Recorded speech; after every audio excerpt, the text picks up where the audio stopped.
আর সামনে যে নিউক্লিয়ার যুদ্ধ হতে যাচ্ছে আল্লাহু আলাম কবে হবে, এবং এটা হইলে যে কি হবে পৃথিবীর অবস্থা আল্লাহই ভালো জানে।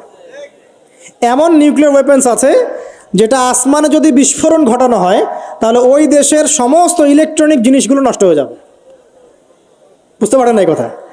বোম মারতে হবে না পৃথিবীতে, মাটিতে বোমটা মারতে হবে না, আসমানে বিস্ফোরণ করে দিবে, তাতে আপনার পুরো দেশের যত ইলেকট্রনিক ডিভাইস আছে সব ড্যামেজ। এটা এই যুগ। ওই হিরোশিমা নাগাসাকির কথা মনে আছে? কি হয়েছিল ওখানে বলেন? দুইটা বোম ফেলা হয়েছিল, পারমাণবিক বোমা। কে ফেলেছিল? কে ফেলেছিল? আমেরিকা। আচ্ছা, ওই বোম দুটার নাম কি? হ্যাঁ, এই তো জানেন, লিটল বয় আর ফ্যাটম্যান। ওই দুইটা বোম পড়ে যে কোটি কোটি মানুষ মারা গেল, এখন পর্যন্ত জাপানের মানুষ তার তেজস্ক্রিয়তায় ভোগে। এখনকার পারমাণবিক ওয়েপন্সগুলো তার চেয়ে অনেক অনেক অনেক বেশি শক্তিশালী, হাজার লক্ষ গুণ বেশি শক্তিশালী হতে পারে। রাশিয়ার কাছে এমন সুপারসনিক মিসাইলস আছে, নিউক্লিয়ার মিসাইলস, যেগুলো শব্দের গতিবেগের চাইতেও 10 গুণ বেশি যেতে পারে। শব্দের গতিবেগ কত হার্টস বলো? তোমার সায়েন্সে পড়ো নাই? তো এই শব্দের গতিবেগের চাইতেও 10 গুণ 20 গুণ বেশি যেতে পারবে কি একটা মিসাইল। মানে মিসাইল আবার আকাশ প্রতিরক্ষা ব্যবস্থা বলে একটা কথা আছে। আকাশ প্রতিরক্ষা ব্যবস্থায় ওই মিসাইলগুলোকে ডিফেন্ড করে দেওয়া যায়, ধ্বংস করে দেওয়া যায় আকাশেই। ওই প্রতিরক্ষা ব্যবস্থাও ধরতে পারবে না কত জোরে মিসাইল যাচ্ছে, পুরো ব্যাসাকার হয়ে যেতে পারে। আল্লাহু আলাম, আল্লাহ ভালো জানেন। তবে এটা সময়ের ব্যাপার মাত্র যে বিশ্বে একটা ভয়ঙ্কর প্রলয়কারী কিছু একটা হতে যাচ্ছে। বলবো যে ভবিষ্যৎবাণী করে বেড়াচ্ছে। ভবিষ্যৎবাণী করি নাই, আপনার বর্তমান সম্পর্কে জ্ঞান নাই বলেই বর্তমানকে আপনার ভবিষ্যৎ মনে হয়। বর্তমান সম্পর্কে আপনি অজ্ঞ বলেই বর্তমানের জ্ঞানটাকে আপনার কাছে ভবিষ্যৎ মনে হচ্ছে। বর্তমান সম্পর্কে জ্ঞান অর্জন করেন, দেখবেন সঠিক বুঝতে পারবেন। বর্তমান বিশ্বের যে অবস্থা, পুরো বিশ্বের প্রায় প্রতিটা রাষ্ট্রই আসন্ন বিপদের সম্মুখীন। এগুলো দেখার জন্য এক চোখ যথেষ্ট না। শুধু কোরআন এবং সুন্নাহ প্রোটেস্ট্যান্ট ভার্সনে পড়ে গেলেই কেউ দেখতে পারবে এমন নয়। এগুলো দেখা এবং বোঝার জন্য আল্লাহর নূর দরকার। কি দরকার? আল্লাহ পাকের নূর দরকার। যার কলবের মধ্যে আল্লাহর নূর আছে তার মধ্যে হিকমা এবং বাসিরা বেশি থাকে। যার মধ্যে কোরআন সুন্নাহর জ্ঞানের পাশাপাশি সমসাময়িক বিষয়গুলোর জ্ঞান আছে, এবং এই সব জ্ঞান অর্জন করার পরে যে ব্যক্তি বিনয়ী অহংকারী নয়, এবং যে ব্যক্তি এই জ্ঞান অনুযায়ী আমল করে এবং এই জ্ঞানটাকে বর্তমান প্রেক্ষাপটের সাথে মেলানোর চেষ্টা করে, এবং সেজদায় পড়ে পড়ে আল্লাহর কাছে দোয়া করে, আল্লাহ আমাকে হেদায়েত দান করো, আল্লাহ আমাকে বাসিরা দান করো, আল্লাহ আমাকে দূরদর্শিতা দান করো, ইনশাআল্লাহ তাআলা আল্লাহ পাক তার কলবে তার নূর নাজিল করবে ইনশাআল্লাহ। আল্লাহ রাব্বুল আলামিনের নূর ছাড়া এই বিশ্বকে আপনি বুঝতে পারবেন না, চিনতে পারবেন না। তো প্রেক্ষাপট এখন এমন যেটা মিলে যাচ্ছে সরাসরি আইয়ামে জাহিলিয়াতের সাথে। এই শব্দটা শুনেছেন? আইয়ামে জাহিলিয়াত। আমরা সাধারণত বলি যে নবী সাল্লাল্লাহু আলাইহি ওয়াসাল্লামের নবুয়তের আগের যে যুগটা ছিল ওই যুগটাকে সাধারণত আইয়ামে জাহিলিয়াহ বলা হয়, মানে অন্ধকারাচ্ছন্ন যুগ বলা হয়, তাই তো? কেন বলা হয়? এটা কি ভালো প্রশ্ন না? কি কারণে ওই সমাজের মানুষগুলোকে আমরা জাহেল বলি? জাহেলকে, যে ব্যক্তি জানে না সে যেমন জাহেল, সত্য আসার পরে প্রত্যাখ্যান করে সেও তো জাহেল নাকি? এবং সত্যের অনুকূলে যে আমল করে না, সত্যকে পাশ কাটিয়ে চলে যায়, সে কি জাহেল নয়? জাহেলিয়াহ মানে কি? যারা জাহেলি কাজ করত তারা জাহেলিয়াতের মধ্যে ছিল। যারা জাহেলি মূর্খতাপূর্ণ কাজ করত তারা জাহেলিয়াতের মধ্যে ছিল। এখন এই যুগেও এসে যদি আমরা এই জ্ঞানের বিপ্লব আমরা যে বলি, এই বিশ্বেও যদি আমরা জাহেলের মতো কাজ করি, আমরাও জাহেলিয়াতের মধ্যেই আছি। কথা কি বুঝতে পারছেন? আচ্ছা, একটা প্রশ্ন করলাম, বলেন আইয়ামে জাহিলিয়াতকে কেন জাহিলি যুগ বলা হয়? বলেন। দাওয়াতের কাজ বন্ধ ছিল, একজন বলেছে, আপনি বলেন। বলেন। বর্বরতা ছিল, আর কি ছিল? মেয়ে সন্তানকে পুঁতে ফেলা হতো, আর কি ছিল? মূর্খতা, আর কি? মূর্তি পূজা করা। আচ্ছা, মাশাআল্লাহ, আপনারা পড়াশোনা করেন বুঝতে পারছি, আলহামদুলিল্লাহ। আমি দোয়া করি আল্লাহ পাক আপনাদের জ্ঞান বাড়িয়ে দিক। কেন এই যুগে জ্ঞান ছাড়া চলা যাবে না। এই যুগটা অজ্ঞ থেকে চলার যুগ নয়, জ্ঞান অর্জন করতেই হবে। আর এই জ্ঞান অর্জন শুধু এককেন্দ্রিক করলে চলবে না, আপনাকে বহুমুখী শিক্ষায় শিক্ষিত হতেই হবে। অন্যথায় আপনি ওই যে বললাম আল্লাহর নূর, যেটা দিয়ে আপনি এখন বিশ্বকে দেখবেন, এটা অর্জন করতে পারবেন না। আরেকটা কথা বলে রাখি, অনেক ডিগ্রি সার্টিফিকেট অর্জন করার পরেও যদি মনের মধ্যে হিংসা আর অহংকার আর গীবত তোহমতের সংস্কৃতি না যায়, ওই নোংরা কলবেও আল্লাহর নূর নাজিল হয় না। কথা বুঝতে পারছি না? অনেক ডিগ্রি সার্টিফিকেট অর্জন করেছেন, তো মনের মধ্য থেকে এখনো হিংসাই যায় নাই, এখনো গীবত তোহমতের সমালোচনার সংস্কৃতিই বর্জন করতে পারেন নাই, এখনো খোলা মনে সবাইকে ভাই মনে করতে পারছেন না। সংকীর্ণ মন, একটা ছোট মন নিয়ে ছোট লোকের মতো আপনি চলাফেরা করেন। এই মন নিয়ে চললে আল্লাহর নূর নাজিল হবে না। আল্লাহর নূর পেতে হলে মনটা প্রশস্ত হতে হবে, নিরহংকারপূর্ণ হতে হবে, কারো প্রতি হিংসা নাই, কারো প্রতি বিদ্বেষ নাই, কেউ আমার শত্রু না, মুসলিম ভাইরা সবাই আমার ভাই। উদার একটা যখন মন মানসিকতা থাকবে, নিরহংকারপূর্ণ মন থাকবে, জ্ঞান অনুযায়ী আমল হবে, সেজদায় কান্নাকাটি করবেন, আল্লাহর নূর চলে আসবে ইনশাআল্লাহ। আর এগুলো আসলে এখনকার সায়েন্স দিয়ে আমি ব্যাখ্যা করতে পারবো না, এগুলো আধ্যাত্মিক কথাবার্তা। আমাদের বাহ্যিক এই জগতের বাইরেও কিন্তু একটা জগৎ আছে, আমি মনে হয় বুঝাতে পারছি না। বারাকা, আল্লাহ পাকের বরকত কি দেখেছেন কখনো চোখ দিয়ে? আল্লাহ পাকের বরকত বলে একটা কথা আছে না? আছে না? আচ্ছা, বরকত কি জিনিস আপনি কি চোখে দেখতে পারেন? এমন একজন সালাফের কথা পড়লাম, যিনি 40 বছর বেঁচে ছিলেন। কত বছর? 40 বছর। এই 40 বছরে তিনি প্রায় 300টা বই লিখেছেন। কয়টা? 300টা। এখন বলেন, আমরা এখানে যারা বসে আছি অনেকে 40 পার করে ফেলছি না? আমরা এই 40 বছরে কিছু করতে পেরেছি? এই 40 বছরে একটা মানুষ 300টা বই লিখতে পারে? তাহলে আমরা বুঝতে পারছি যে তাদের সময়ের যে বরকত আর আমাদের হায়াতের বরকত এক না। বরকত সম্পূর্ণ ভিন্ন জিনিস, যেটা আমরা চাক্ষুষ দেখা জ্ঞান দিয়ে বিশ্লেষণ করতে পারবো না। পারবো না। আরও বুঝাচ্ছি, দেখুন, রাসূলুল্লাহ সাল্লাল্লাহু আলাইহি ওয়াসাল্লাম সারাদিনে কত কাজ করতেন।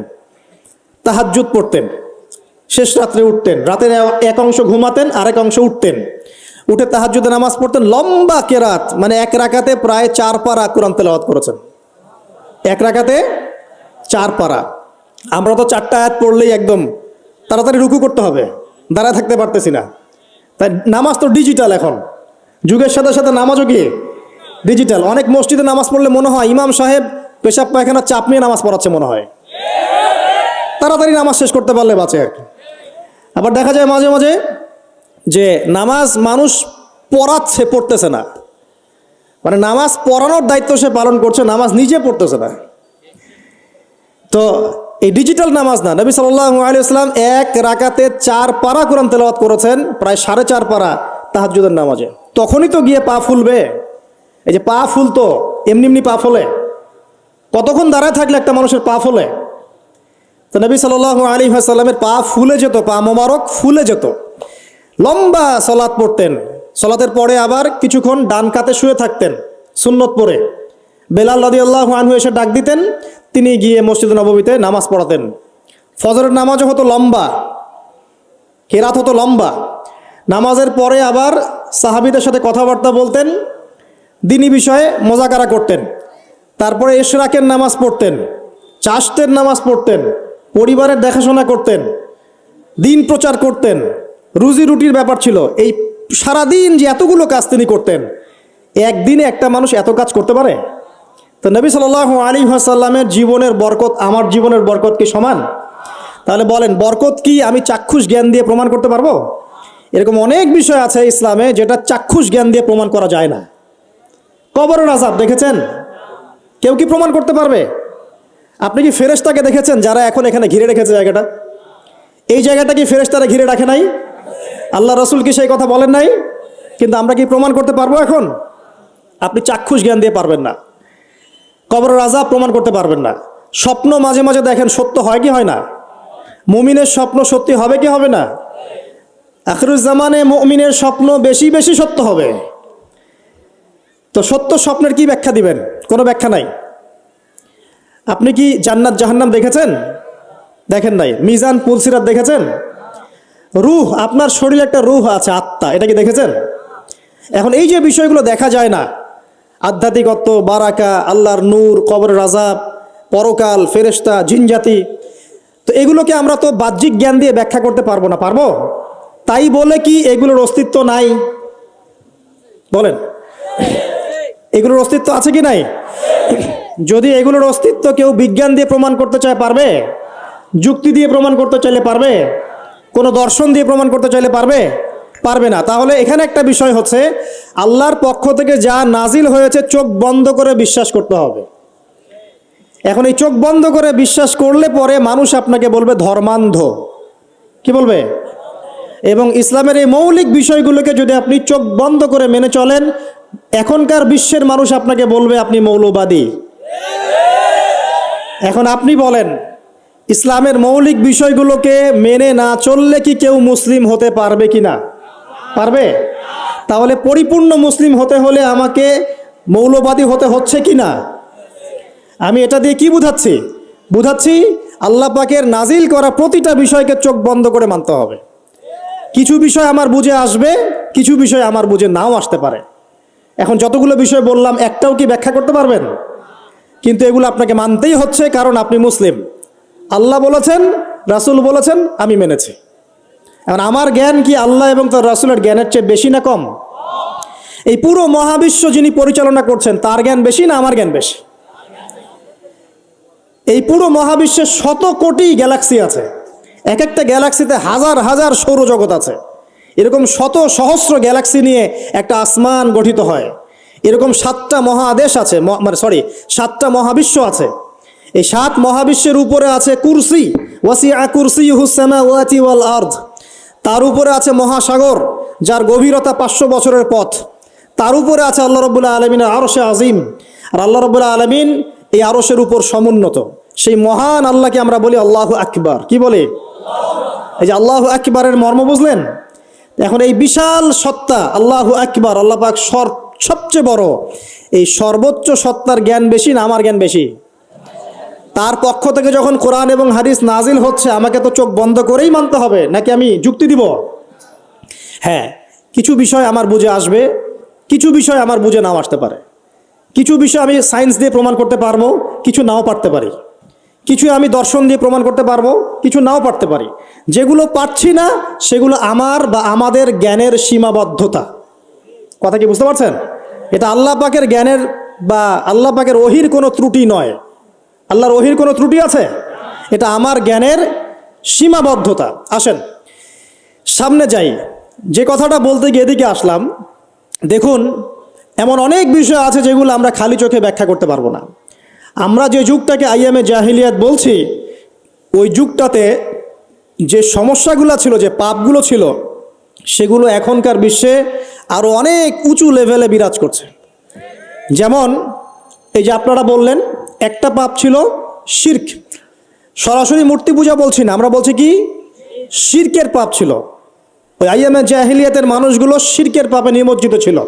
তারা শুধু মূর্তির পূজাই করতো এমনটা নয়, তারা কবরেরও পূজা করত, তারা মৃত মানুষেরও পূজা করত, তারা কেউ কেউ নাস্তিকতায়ও বিশ্বাসী ছিল।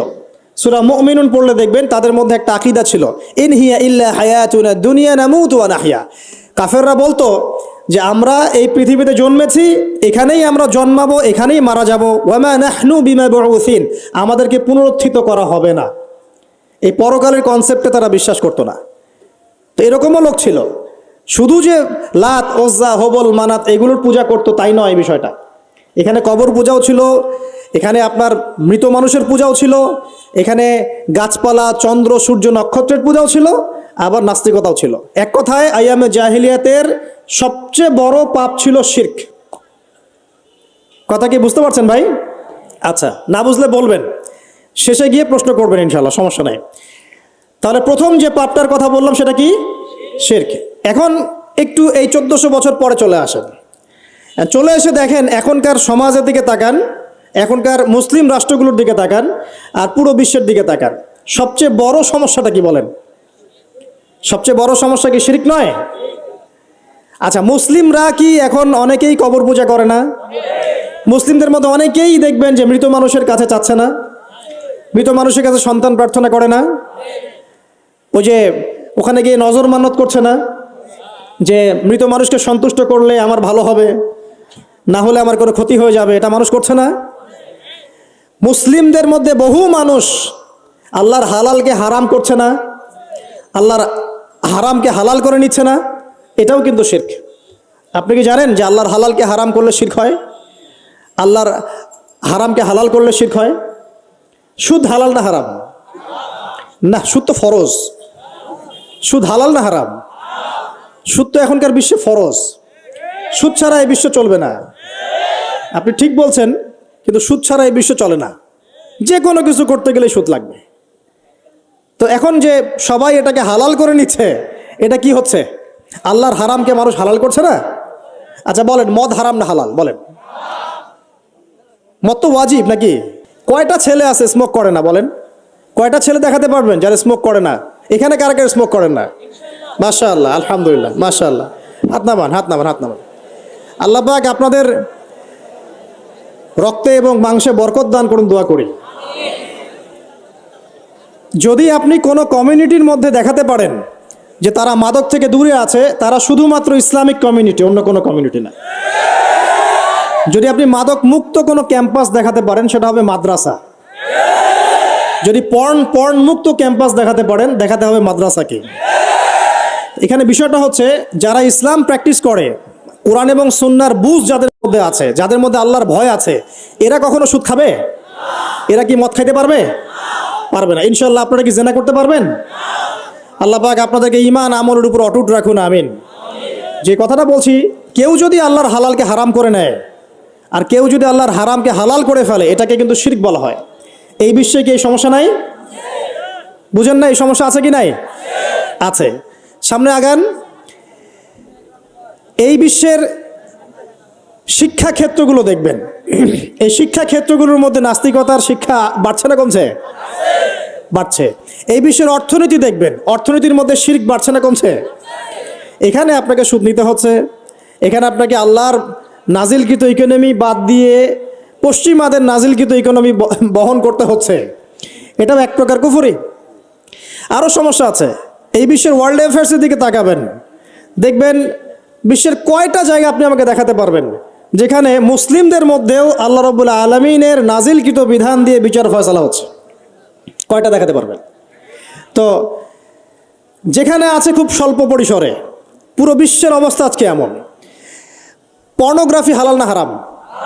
পশ্চিমা সংস্কৃতির মধ্য দিয়ে এটা সারা বিশ্বে ছড়িয়ে দেওয়া হয়েছে। মানুষ এখন এটাকে available part of our life এটা মনে করছে আর কি, common part of our life. পর্দা হালাল না হারাম? বলেন, পর্দা না করাটা হারাম না হালাল? আচ্ছা, এখন দেখেন, মিডিয়া বলেন, প্রিন্ট মিডিয়া বলেন, ইলেকট্রনিক মিডিয়া বলেন, বিভিন্ন প্রযুক্তিগত উন্নয়নের মধ্য দিয়ে নগ্নতাকে প্রমোট করা হচ্ছে কি হচ্ছে না? বলেন, হচ্ছে কি হচ্ছে না? এখন কি কাপড় খোলার দিকে মানুষ বেশি আগ্রহী না পরার দিকে? দেখবেন ইসলামের বুঝ যাদের মধ্যে নাই, এরা কাপড় খুলতে চাচ্ছে এখন। আর আমি আপনাদেরকে বলি, আগের লেকচারগুলোতেও বলেছি, এই পুরো মহাবিশ্বে আমাদের বাবা আর মা আদম এবং হাওয়া আলাইহিমুস সালাম, তাদের গা থেকে পোশাকটা খুলে ফেলেছিল কে জানেন? কে? ইবলিস। যখনই তারা গাছের কাছে গেলেন, তখন কি হলো? ফালাম্মা যাকা শাজারা বাদাত লাহুমা সাওয়াতিহিমা। যখনই তারা গাছের কাছে গেলেন, তাদের কাপড় খুলে পড়ে গেল। তাহলে পুরো মহাবিশ্বে আমাদের পিতামাতাকে নগ্ন করে দিয়েছে কে? ইবলিস, শয়তান। তাহলে এখন পৃথিবীতে যারা মুসলিমদেরকে বা অমুসলিমদেরকে, পুরো মানবতাকে যারা নগ্ন করতে চাচ্ছে, এরা কার এজেন্ট? এরা কার এজেন্টটা বাস্তবায়ন করছে? এটা কি বুঝতে বাকি থাকে? আমি কথাগুলো বানিয়ে বলি নাই। সূরা আরাফ পড়েন, দেখবেন সব লেখা আছে। আসেন, এক কথায় বলতে চাচ্ছি, ওই সময়কার যে শিরকটা শুধুমাত্র মক্কায় সীমাবদ্ধ ছিল, এখনকার শিরকটা গ্লোবালাইজেশন হয়েছে আর কি। পুরো দেশে দেশে দেশে শিরক ছড়িয়ে পড়েছে আর কি। আসেন, ওই সময় আরেকটা বড় পাপ ছিল, যেটা এই যে এক ভাই বলল, সেটা হলো রিবা। রিবা, রিবা মানে কি? সুদ। রিবা মানে সুদ, জানেন তো? আর সুদ তো ফরজ নাকি ভাই? আচ্ছা, এমন কোনো গ্রাম নাই বাংলাদেশে যেখানে সুদ নাই, আর বিশ্বের এমন কোনো দেশ নাই যেখানে সুদ নাই। আর এই যুগের কথাই নবী সাল্লাল্লাহু আলাইহি ওয়াসাল্লাম হয়তো বা বলেছিলেন, আল্লাহু আ'লাম, আল্লাহ ভালো জানেন, যে এমন একটা যুগ আসবে যে যুগে ম্যাক্সিমামই সুদখোর হবে। যে ব্যক্তি সুদের ছিটাফোঁটা মানে সুদের পাপ থেকে বেঁচে থাকতে চাইবে, ওর গায়েও গিয়ে সুদের ছিটাফোঁটা গিয়ে লাগবে। এটা সেই যুগ না? আপনি বুঝতে পারছেন না হয়তো, এটা সেই যুগ। আপনি মনে করছেন দাড়ি টুপি পাগড়ি জুব্বা মাশাআল্লাহ সব লাগাই দিছি, হ্যাঁ, বাইরে একটা সাইনবোর্ড আছে আমি মৌলবী আল্লামা, আমি একজন দায়ী বক্তা, কিন্তু সুদের যে ওই ছিটাফোঁটা এটা আপনার কাছে আমার কাছেও আছে। হয়তো আপনি বুঝতে পারছেন না। কখন বুঝবেন? যখন ইসলামিক অর্থনীতির বইগুলো পড়তে পারবেন। আর শুধু ইসলামিক অর্থনীতির বই যথেষ্ট না, এর পাশাপাশি আমাদের দরকার এই প্রচলিত যে IMF ইন্টারন্যাশনাল মনিটরি সিস্টেম এর নীতিগুলো জানা।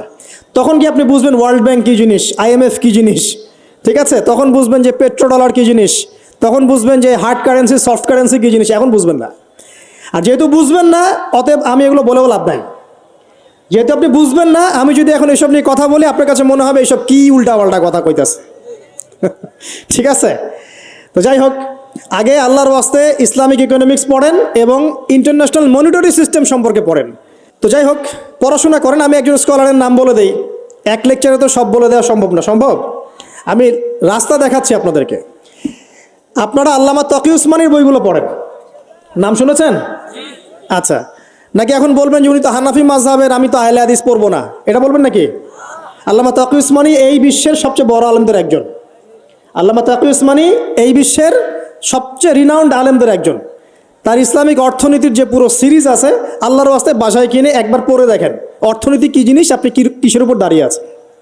পড়া যাবে না ইনশাল্লাহ? আপনি তাকে ভালো যদি নাও বাসেন তাও পড়ে দেখেন। মনে করেন আপনি একটা কমিউনিটির মধ্যে আছেন বা একটা সংগঠনে আছেন বা একটা ঘরানার মধ্যে আছেন, তাহলে কি অন্য ঘরানার বইপত্র পড়া যাবে না? হারাম, হারাম হয়ে গেছে নাকি? তো এই যে সংকীর্ণ মানসিকতা থাকলে ভাই হেদায়েত পাওয়া যাবে না। আর আপনি যে মনে করছেন আমি একদম হকের উপর আছি, আপনি সঠিক পথে আছেন ঠিকই, তবে এটা সঠিক ভুল পথ। কথা বুঝতে পারছেন না? আপনি মনে করছেন যে আমি একদম চূড়ান্ত সঠিক বিষয়ের উপর আছি, হ্যাঁ আপনি সঠিক বিষয়ের উপর আছেন ঠিকই, বাট আপনি সহি একটা ভুল পথে আছেন। এটা বুঝবেন পরে, যখন জ্ঞানের পরিধি বাড়তে থাকবে তখন বুঝবেন যে সহি পথ কোনটা, সহি ভুল পথ কোনটা। মুসলিমদের মধ্যে ফাটল সৃষ্টি করে জান্নাতে যাওয়া যায় না? যায়?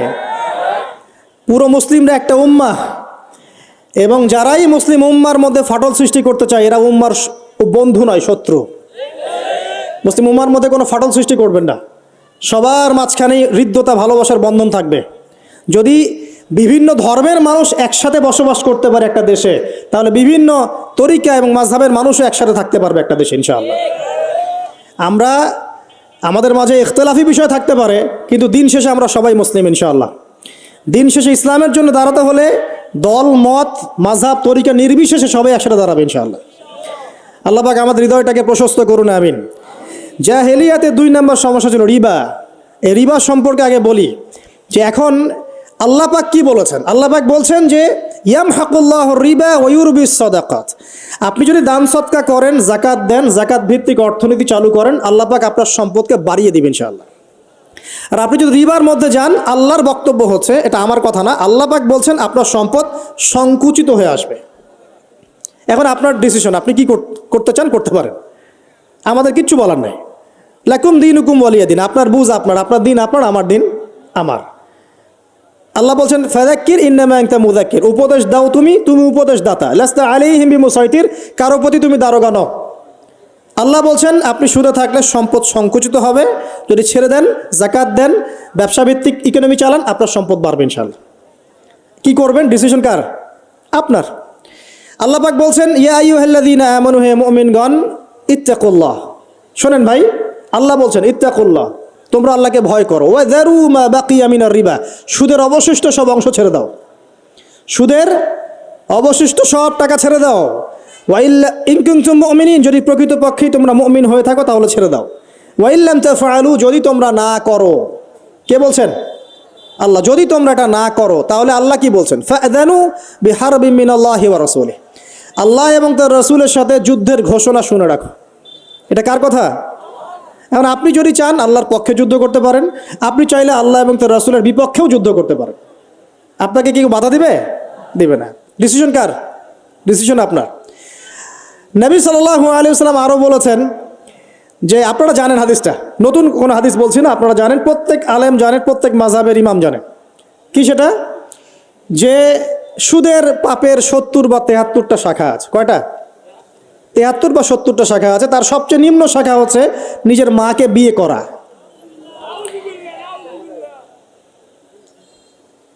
দেখলেন আমাদের অন্তরে কি কথাটা আঘাত করলো? আপনি কি আপনার মায়ের সাথে, নাউযুবিল্লাহ, আপনি কি আপনার মাকে বিয়ে করতে পারবেন? এটা কি কোনো ব্যক্তির পক্ষে সম্ভব?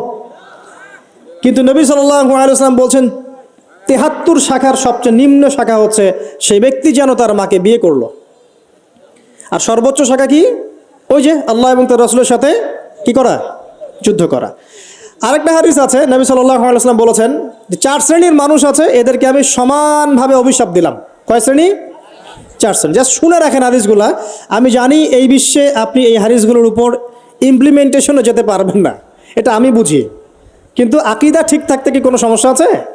একটা মানুষ পাপ করে, জেনে করে যে হ্যাঁ আমি জানি এই কাজটা খারাপ, ঠিক আছে? আরেকটা মানুষ মনে করে না এটা করলেও হয়, না করলেও হয়, কোনো সমস্যা নাই। আরেকটা মানুষ মনে করে যে না আমি একটা ডাহা পাপ করছি, এটা থেকে বেঁচে থাকা আমার উচিত ছিল কিন্তু আমি পারছি না। আর একজন পাপ করছে যে আমি মানি না এসব বিধান টিধান, যা ভালো মনে হবে দুনিয়ার জন্য করব। এরা কি সবাই সমান? একজন মানুষ যে জানে যে এটা খারাপ কাজ কিন্তু বাধ্য হয়ে সে করতে হচ্ছে, সে ব্যক্তি তো ওর চেয়ে কিছুটা হলেও উত্তম নাকি যে ব্যক্তি দেধারসে পাপ করছে?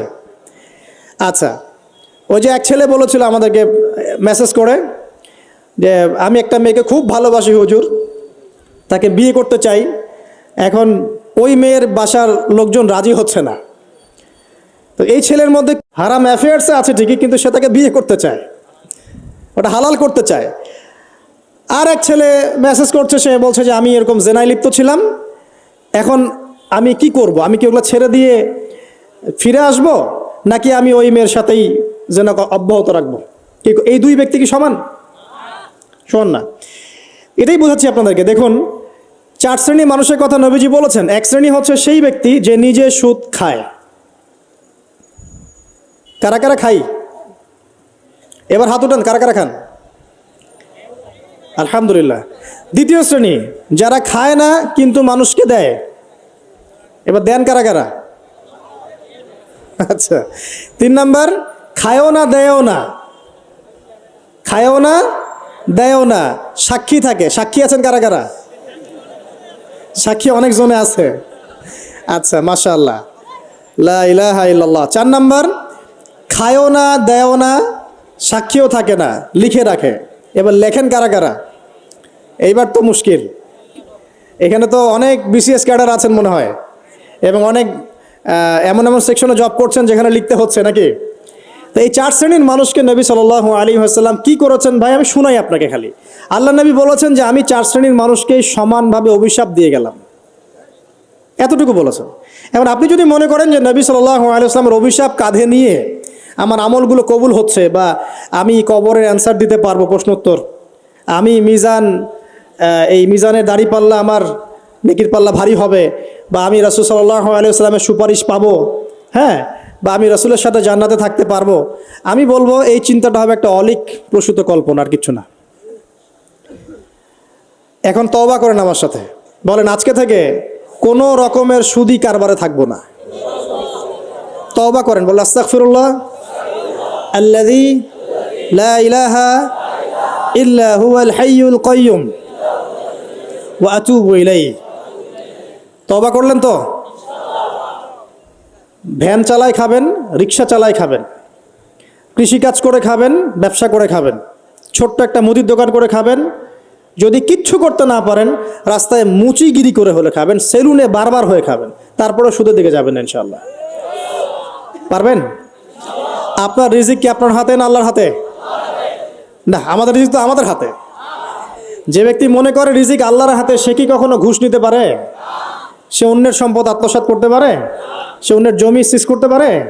সে দুর্নীতি করতে পারে? সে সুদ খাইতে পারে? কেন খায়? কারণ সে মনে করে রিজিকের মালিক সে নিজেই। এগুলো করলে তার সম্পদ বাড়বে, না করলে সম্পদ বাড়বে না। এই কারণেই তো সে কাজগুলো করে। আর আমি খুব ভালোই বুঝি, অ্যাটলিস্ট আমি খুব ভালোই বুঝি যে এই কাজগুলো ব্যক্তিরা কেন করে। উত্তর শুনবেন? উত্তর হচ্ছে পরিবারের জন্য। কার জন্যে? পরিবারের জন্য। মা, বৃদ্ধ মা আছে দেখতে হবে, 2 বাবা আছে দেখতে হবে, স্ত্রী আছে। আর স্ত্রী মাশাআল্লাহ একদম ফেমিনিস্ট, তার চাহিদা পূরণ করতে তার হিমশিম খেতে হয়। হ্যাঁ, একটা শাড়ি নেবে 20,000, ঠিক আছে? স্ত্রীর চাহিদা অনেক, গহনা গাড়ির অনেক চাহিদা। আর না দিলে তো আবার সমস্যা, বাসায় গেলে তো মানসিক টর্চার সেলে রেখে দিবে। এখনকার বেশিরভাগ পুরুষই কিন্তু নির্যাতনের শিকার। এখনকার বেশিরভাগ পুরুষ কিন্তু নির্যাতনের শিকার। ম্যাক্সিমাম বাসায় গিয়ে দেখবেন টর্চার, এক একটা রিমান্ডের সেলের মতো, বুঝছেন? এবং এটা 7 দিন 5 দিন 7 দিনের রিমান্ড না, এটা লাইফ টাইম রিমান্ড, মানে পুরো জীবন ধরে রিমান্ড চলবে আর কি। তো এই যে সমস্যা, তা কার কার জন্য করি? পরিবার, সন্তান, পিতা মাতা, আত্মীয় স্বজন, এগুলোর জন্য। কিন্তু একটা কথা শোনেন আমার, আমরা যখন মারা যাব না, আমরা মারা গেলে পরে 40 দিন তারা আমাদেরকে মনে রাখবে কিনা সন্দেহ আছে। বিশ্বাস করছেন না? এই যে আমাদের অনেক আত্মীয় স্বজন মারা গেছে না, বছরে একটা বারও কি কবরস্থানে কেউ গিয়েছে? বা হয়তো যায়, মৃত্যুবার্ষিকী ওই দিন যায়, তাই না? দেখেন আমরা কিন্তু আস্তে আস্তে ভুলে গিয়েছি তাদেরকে, আমরা ব্যস্ত হয়ে গেছি। ঠিক একইভাবে তারাও আমাদেরকে ভুলে যাবে।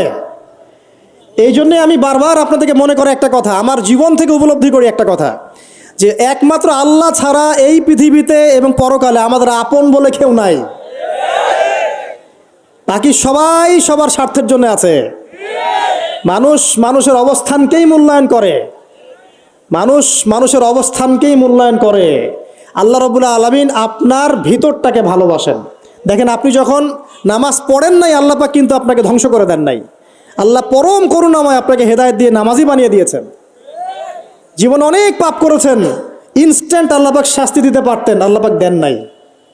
আল্লাহ আপনাকে ভালোবাসেন, আল্লাহ আমাকে ভালোবাসেন।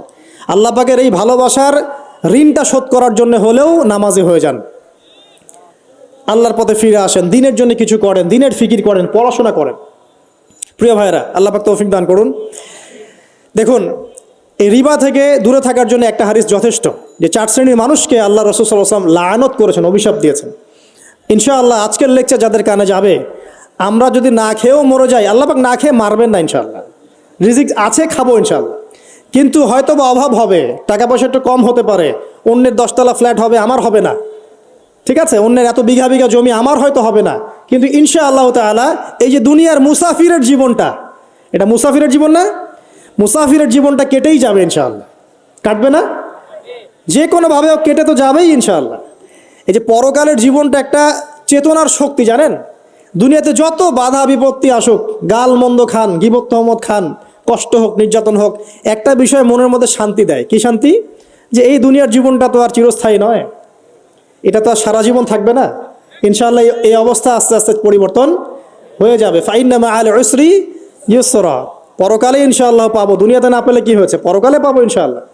যুবক ভাই, এসব জেনা ছেড়ে দেন, আল্লাহ রাব্বুল আলামিন আপনার জন্য হুর রেখেছেন জান্নাত, ইনশাআল্লাহ পাবেন ইনশাআল্লাহ। এটা ছেড়ে দেন, সুদ ছেড়ে দেন, আল্লাহ পাক আপনার জন্য হাউজে কাউসার রাখছে ইনশাআল্লাহ, ঠিক আছে? অন্যায় পাপ ছেড়ে দেন, আল্লাহ রাব্বুল আলামিন আপনার জন্য জান্নাত রেডি করে রাখছে ইনশাআল্লাহ। তো এই দুনিয়ার জীবনটা ধোঁকা, একটা ছোট্ট জীবন, পুরা ধোঁকা, কিচ্ছু নাই এর মধ্যে। আমার কথা শোনেন, এই দুনিয়ার জীবনে কিছুই নাই। চারপাশে অনেক কিছু মনে হবে, আপনার বাড়ি আছে, গাড়ি আছে, স্ট্যাটাস আছে, টাকা পয়সা, প্রতিপত্তি সব আছে। আদতে আপনি একা, আদতে আপনাকে একাই কবরে যাওয়া লাগবে, একাই আল্লাহর সাথে হিসেব নিকাশ দিতে হবে। কেউ নাই সাথে, আমাদের সাথে কেউ নাই। কিন্তু আপনি মনে করছেন যে সেলিব্রিটিজম বড়, আমি পলিটিক্যাল নেতা হয়েছি, আমাকে সবাই চেনে, আমি ইকোনমিক সেক্টরে লিড দেই, রাষ্ট্রকে লিড দেই, আমি ধর্মতাত্ত্বিক ক্ষেত্রে লিড দেই, আমাকে দেখলে মানুষ বাহবা দেয়, ইত্যাদি ইত্যাদি। দিন শেষে আমি একা, আপনিও একাই। আমাকেও একাই যেতে হবে, আপনাকেও একাই যেতে হবে। এগুলো সব চারপাশের খালি অন্ধ মোহ, আর কিচ্ছু না। তো এই মোহের মধ্যে ঢুকে পড়বেন না, আল্লাহ পাক তৌফিক ইনায়াত করুন। নবী সাল্লাল্লাহু আলাইহি ওয়াসাল্লাম বারবার বলতেন, আল্লাহুম্মা ইন্নী আউযু বিকা মিন ফিতনাতিদ দুনিয়া, বলতেন না? হে আল্লাহ, আমি এই দুনিয়ার ফিতনা থেকে তোমার কাছে আশ্রয় প্রার্থনা করছি। ওয়া ইন্নী আউযু বিকা মিন ফিতনাতিন নিসা, আমি মহিলাদের ফিতনা থেকেও আশ্রয় প্রার্থনা করছি। আরও দোয়া করতেন, আল্লাহুম্মা ইন্নী আউযু বিকা মিন আযাবিল কবর, হে আল্লাহ আমি কবরের আযাব থেকে আশ্রয় প্রার্থনা করছি। ওয়া আযাবি জাহান্নাম, জাহান্নামের আযাব থেকে আশ্রয় প্রার্থনা করছি। ওয়া মিন ফিতনাতিল মাহইয়া ওয়াল মামাত, জীবন মৃত্যুর ফিতনা থেকে আশ্রয় প্রার্থনা করছি। ওয়া মিন শাররি ফিতনাতিল মাসিহিদ দাজ্জাল, এবং দাজ্জালের ফিতনা থেকে আশ্রয় প্রার্থনা করছি। দাজ্জালে পরে আসবো ইনশাআল্লাহ। দাজ্জাল নিয়ে আলোচনা করলে আবার কিছু মানুষ খারেজি ট্যাগ লাগাই দিতে পারে, ওই জন্য এদিকে আমি এখন যাচ্ছি না।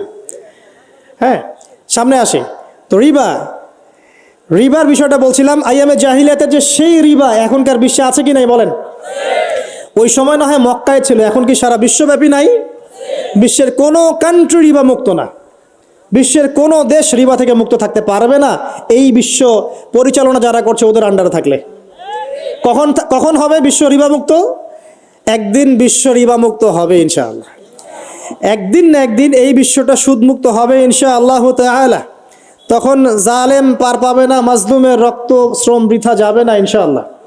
কবে, কত বছর পর আমি জানি না, কিন্তু এতটুকু জানি যে মালহামার পরে যখন আল মাহদি আসবেন এবং তারপর যখন মাসিহুদ দাজ্জাল বের হবে এবং ঈসা ইবনে মারইয়ামকে আল্লাহ পাক নামিয়ে দিবেন, তার হাতে যখন দাজ্জাল নিহত হবে এবং জেরুজালেম থেকে যখন পুরো বিশ্ব শাসন করা হবে মুসলিমদের হাতে, তখন রিবা বলে কিচ্ছু থাকবে না পৃথিবীতে ইনশাআল্লাহ। তার আগ পর্যন্ত এই অবস্থা সলভ হবে কিনা আমরা জানি না, হতেও পারে নাও হতে পারে, তবে ওই সময় যে হবে নিশ্চিত ইনশাআল্লাহ। আসুন, আইয়ামে জাহিলিয়াতের আরেকটা বড় পাপ ছিল, যে এক ভাই বলেছেন, সেটা হচ্ছে নারীর অবমাননা। কে বলেছে এই কথাটা? সামনে একজন। হ্যাঁ, আইয়ামে জাহিলিয়াতের অন্যতম একটা সেরা পাপ ছিল কি? নারীর অবমাননা। এটা নিয়ে কি বলতে হবে? এখন ধর্মের মধ্যেও আমরা নারীদেরকে অবমাননা করছি। বহু নামাজি ব্যক্তি আছে আমাদের মধ্যে, দেখবেন বোনের সম্পত্তি দেয় নাই, মেয়েকে শিক্ষিত করতে চাচ্ছেন না। কেন চাচ্ছেন না? ওর কি অধিকার নাই শিক্ষার? আপনি কি জানেন যে আয়েশা রাদিয়াল্লাহু আনহার কাছে বহু সাহাবী হাদিসের তালিম নিয়েছেন, বহু হাদিস শিখিয়েছেন কে? মা আয়েশা রাদিয়াল্লাহু আনহা। তো তিনি যদি শিক্ষিত না হতেন শেখাতে পারতেন? তো মেয়েদের শিক্ষার দরকার আছে না? হ্যাঁ, কি বিষয় দরকার? তাদের উপযুক্ত পরিবেশ নিশ্চিত করতে হবে, নিরাপত্তা, পর্দা এগুলো নিশ্চিত করতে হবে। তারপরে মেয়েদেরকে আপনি অবশ্যই শিক্ষিত করবেন। ঘরের কোণে বসে রাখতে কে বলেছে? আপনি নিরাপদ পরিবেশ দেন, পর্দা দেন, তারা মাদ্রাসা যাবে, পড়াশোনা করবে। ঠিক আছে? আল্লাহ পাক আমাদের মা বোনদেরকে শিক্ষিত করার তৌফিক দান করুন, আমিন। ভালো ভালো কোয়ালিটি সম্পন্ন মহিলা মাদ্রাসা গড়ে তোলেন। আর মেয়েরা যদি শিক্ষিত না হয় তাহলে আমাদের বাড়ির বউরা শিক্ষিত হবে না, আর বউ শিক্ষিত না হলে আপনি একা শিক্ষিত হয়ে লাভ নাই। তখন ওই যে বললাম টর্চার সেল, ওই টর্চার সেলে ঢুকতে হবে আর কি। কথা বুঝতে পারছেন না? আগে বিয়ে শাদী করেন, বুঝবেন ইনশাআল্লাহ। আর যারা করেছেন তারা অলরেডি হাসছে যে মিট করে দেয়। ঠিক আছে? আচ্ছা, সামনে আসেন। দেখেন মেয়েদের অবমাননা কিভাবে দেখাবো। সবচেয়ে বড় অবমাননা হচ্ছে ওদের দেহটাকে আমরা এখন পণ্য বানিয়েছি। এই যে পর্নোগ্রাফি দেখেন, এই মেয়েগুলোর ইজ্জতের কোনো দাম নাই, মানে তাদের দেহটাকে একটা ব্যবসার সামগ্রী বানানো হয়েছে। এখানে আমরা মেয়েদের দেহটাকে আমরা কি বানিয়েছি? পণ্য বানিয়ে দিয়েছি। আর এখন তো চলছে কাপড় খোলা সংস্কৃতি। প্রত্যেকটা সেক্টরে আপনি গিয়ে দেখবেন মেয়েদের ইজ্জত, সম্মান, আব্রুটাকে উন্মুক্ত করে এটাকে দিয়ে আমরা বিজনেস করছি আর কি। এটা একটা বিজনেস। তো এখানে সমাধান কি? সমাধান আয়েশা রাদিয়াল্লাহু আনহা। সমাধান কে? সমাধান ফাতিমা রাদিয়াল্লাহু আনহা। সমাধান কে? সমাধান খাদিজা রাদিয়াল্লাহু আনহা। আমাদের মা, আমাদের বোন, আমাদের স্ত্রীদেরকে তাদের মতো করে মানুষ করতে হবে, গড়ে তুলতে হবে ইনশাআল্লাহ। দেখবেন নারীর সত্যিকারের সম্মান নিশ্চিত হবে ইনশাআল্লাহ তাআলা। ইসলাম কি কখনো বলেছে যে মেয়েরা কাজ করতে পারবে না, পড়াশোনা করতে পারবে না ইত্যাদি? এই নাস্তিকরা তো ঠুনকো যুক্তি দিয়ে আক্রমণ করে। কে বলেছে সমস্যা? এমন ইসলামিক স্টেট আছে যেখানে একটা স্টুডিও, মনে করি স্টুডিও, ছবি তোলা হয়, কথার কথা, সেখানে সব কর্মী মহিলা, কোনো পুরুষ নাই। একটা মাদ্রাসা, সমস্ত কর্মী মহিলা, কোনো পুরুষ নাই। একটা স্কুল, সবাই মহিলা, কোনো পুরুষ নাই। ওখানে মেয়েরাই পড়ে, মেয়েরাই শেখায়। জায়েজ না না জায়েজ বলেন? একটা নিরাপদ পরিবেশে যদি মেয়েরাই মেয়েদের দায়িত্ব নিয়ে পড়াশোনা করায়, ব্যবসা করে, অন্য কিছু করে, জায়েজ না না জায়েজ? তাহলে পরিবেশ নিশ্চিত করাটা হচ্ছে চ্যালেঞ্জ। ইসলাম বলছে না যে আপনি তাকে একদম মানে অজ্ঞ করে রেখে ঘরের কোণে ফেলায় রেখে দেন, তাকে আপনি পড়াশোনাও শেখাবেন না, সম্পত্তির অধিকারও দিবেন না, কিছুই না। এগুলো ইসলাম কখনো বলেনি। বলেছে? আরে বোকা মানুষ! রাসূলুল্লাহ সাল্লাল্লাহু আলাইহি ওয়াসাল্লামের সময় তো মহিলা সাহাবীরা উহুদের যুদ্ধ করেছে। কি শুনলেন? রাসূল সাল্লাল্লাহু আলাইহি ওয়াসাল্লামের সময় মহিলা সাহাবী উহুদের যুদ্ধও করেছে। উহুদের যুদ্ধের নাম শুনেছেন? ওখানে মহিলা সাহাবীও ছিল তীরন্দাজ। তাহলে মহিলাটা কি করে নাই নবীর যুগে? খাদিজা রাদিয়াল্লাহু আনহা যত বড় ব্যবসায়ী ছিলেন, এখন এত বড় ব্যবসায়ী পাবেন? কোনো মেয়ে আছে এত বড় ব্যবসায়ী? উসমান রাদিয়াল্লাহু আনহু যত বড় বিজনেসম্যান ছিলেন, এখন এত বড় বিজনেসম্যান আছে? তো কি ছিল না সেই স্বর্ণযুগে? ওই স্বর্ণযুগের সুন্নতি আমাদেরকে আমল করতে হবে। আল্লাহ পাক তৌফিক এনায়েত করুন, আমিন। প্রিয় মা ও বোনেরা, পর্দা ছাড়বেন না। আপনাদের জন্য 4টা কাজ: স্বামীর আনুগত্য করা, লজ্জাস্থানের হেফাজত করা, আপনার 5 ওয়াক্ত সালাত ঠিকঠাক মতো আদায় করা এবং রমজান মাসে সাওম রাখা। নবীজি বলেছেন সাল্লাল্লাহু আলাইহি ওয়াসাল্লাম, জান্নাতের যে কোনো দরজা দিয়ে ইচ্ছা আপনি প্রবেশ করতে পারবেন। আপনার জন্য সহজ। আর স্বামীর আনুগত্য বলতে আমি বুঝাইনি স্বামীর দাসত্ব করতে হবে, এটা বলিনি। এখনকার কিছু ফ্যামিলিস্ট মেয়ে আছে, ওরা আনুগত্য শব্দ মনে হয় যে দাসত্ব মনে হয়। আনুগত্য দাসত্ব এক জিনিস না। আনুগত্য কি? স্বামী কোরআন সুন্নাহর অনুকূলে কোনো কথা বলেছে, আপনি মানবেন। স্বামী বলছে পর্দা করো, তোমাকে ভালোবেসে বলছি তুমি পর্দা করো, তুমি আমার অনেক প্রিয় একজন মানুষ, তুমি বেপর্দায় বাইরে যাবা, লোকজন দেখবে, কেমন হয়? ঠিক আছে, তোমাকে তো আমিই বিয়ে করেছি, তুমি আমার, মানুষ তোমাকে দেখবে কেন? ঠিক আছে। তো এখন স্বামী ভালো কথা বলেছে, আপনি শুনলেন, এটা আনুগত্য। আর ওই স্বামী যদি বলে আসো তো আমার কলিগরা এসেছে, ওকে খাবার সার্ভ করতে হবে, আসো খাবারটা পরিবেশন করো, এখন আপনি বেপর্দা হয়ে আপনার স্বামীর কলিগের সামনে খাবার পরিবেশন করতে শুরু করলেন, এটা কি আনুগত্য করতে হবে? এটা তখন আপনি আনুগত্য করবেন না। সিম্পল, কোরআন সুন্নাহর অনুগত কাজে আপনি স্বামীর আনুগত্য করবেন, বিপরীতে গেলে আপনি করবেন না। স্বামীর আনুগত্য মানে স্বামীর দাসত্ব নয়। আর এই হাদিসটা আপনি কেন ভুলে যান যে আল্লাহ রাসূল সাল্লাল্লাহু আলাইহি ওয়াসাল্লাম বলেছেন, আল্লাহ ছাড়া যদি কাউকে সেজদা করা যেত, সম্মান বুঝাচ্ছেন, আল্লাহ ছাড়া যদি কাউকে সেজদা করা জায়েজ হতো, আমি মেয়েদেরকে বলতাম যেন স্বামীকে সেজদা করে। কেন? কারণ আপনাকে রেসপন্সিবিলিটি, আপনার খাবার, আপনার ফুড, আপনার শেল্টার, আপনার মানে পুরো দায় দায়িত্ব নিজের হাড় ভাঙা পরিশ্রম দিয়ে, জীবনের ঝুঁকি নিয়ে স্বামী আপনার জন্য করে। সে আপনার সম্মান পাওয়ার যোগ্য তো? সে কি আপনার সম্মান পাওয়ার যোগ্য নয়? আপনি যদি সম্মানের হক আদায় না করতে পারেন তাহলে আপনি অকৃতজ্ঞ। আর অকৃতজ্ঞ মেয়ে কখনো জান্নাতে যাবে? একটা হাদিসে আছে, বেশিরভাগ মেয়ে জাহান্নামে যাওয়ার অন্যতম কারণ হচ্ছে তারা স্বামীর সাথে কুফরি করে। কি করে? মানে সারা জীবন স্বামী ভালোবেসে যায়, ভরণ পোষণ দিয়ে যায়, সব চাহিদা পূরণ করে যায়, একদিন দেখবেন কথা কাটাকাটি হয়েছে, ওই দিন বলে বসবে যে তোমার কাছে আমি কিচ্ছু পাই নাই সারা জীবনে। এই যে কুফরি, এই কারণে তারা জাহান্নামে যেতে পারে বেশি। আল্লাহ হেফাজত করুন, আমিন। আরেকটা কারণ হচ্ছে যে বেপর্দা। আপনাকে 4টা মূলনীতি ফলো করতে হবে। 1, এমন কোনো পোশাক পরবেন না যে পোশাকটা আটো সাটো, যেটা পরলে আপনার গায়ের কাঠামো বোঝা যায়। এটা বোরখা হলেও পরা যাবে না। আমি কি বুঝাতে পারছি? ডিজিটাল বোরখা দেখেন নাই? দেখছেন? মাশাআল্লাহ। আর কারা কারা দেখছেন? এদিকে চোখ বেশি যায় না? আচ্ছা, এমনি দেখা যায়, চোখ দিতে হয় না, এমনি দেখা যায়। ডিজিটাল বোরখা চলবে না, ডিজিটাল বোরখা চলবে না। আমার মত, এটা আমি মত দিচ্ছি, আমি আল্লাহর রাস্তায় সময় দিয়েছি অনেক দিন, এবং এখানে যে পর্দাটা শেখানো হয় এরকম পর্দা আমি অন্য কোথাও দেখি নাই। এত চমৎকার পর্দা শেখানো হয়। কারা কারা সময় লাগিয়েছেন? 3 দিন 7 দিন সময় দিয়েছেন কারা কারা? বেশিরভাগই দেন নাই। সমস্যা নাই, দিতে হবে, আমি বাধ্যতামূলক বলিনি আপনাকে। বলেছে এখানে পর্দা শেখানো হয়, চমৎকার পর্দা শেখানো হয়, যে এখানে চোখটা পর্যন্ত তাদের ঢেকে রাখার তালিম দেওয়া হয়। যাই হোক, যেখানেই শেখেন, অ্যাটলিস্ট পর্দাটা শিখলেই হলো। এমন পোশাক হবে না যেই পোশাকটা আটো সাটো, যেটা পরে আপনার গায়ের কাঠামো বোঝা যায়। 2 নম্বরে এমন পোশাক পরা যাবে না যেই পোশাকটা পরলে বাহির থেকে ভিতরের অঙ্গ দেখা যায়। দেখেছেন? দেখেন নাই? দেখছেন হুজুর? আচ্ছা, আপনারা তো সব দেখেন দেখি। তারপরে 3 নাম্বার, এমন পোশাক পরা যাবে না যেটা অমুসলিমদের সাথে সাদৃশ্য আছে। কথা বুঝতে পারছেন? অমুসলিমদের ধর্মীয় বিষয়ের সাথে সাদৃশ্য আছে এমন পোশাক মুসলিম মেয়েদের পরা যাবে না। এর মানে এই নয় যে অন্য ধর্মকে আপনি আক্রমণ করবেন, এটাও নয়। যে যার ধর্ম তাদের স্বাধীনতা মতো পালন করবে। মুসলিমরা বাধা দিবে না। মুসলিমরা দাওয়াত দিতে পারে। কি করতে পারে? দাওয়াত দিতে পারে যে ভাই, যে লা ইলাহা ইল্লাল্লাহর কনসেপ্ট আপনাকে বুঝাচ্ছি, আল্লাহ ছাড়া কোনো মাবুদ নাই, মুহাম্মদ সাল্লাল্লাহু আলাইহি ওয়াসাল্লাম সর্বশেষ রাসূল, এই কোরআন পড়ুন, হাদিস পড়ুন, দেখুন এটাই হচ্ছে মানবতার মুক্তির সনদ। এরপর যদি সে ইসলাম কবুল করে আলহামদুলিল্লাহ। যদি না করে এর হিসাব কে দিবে?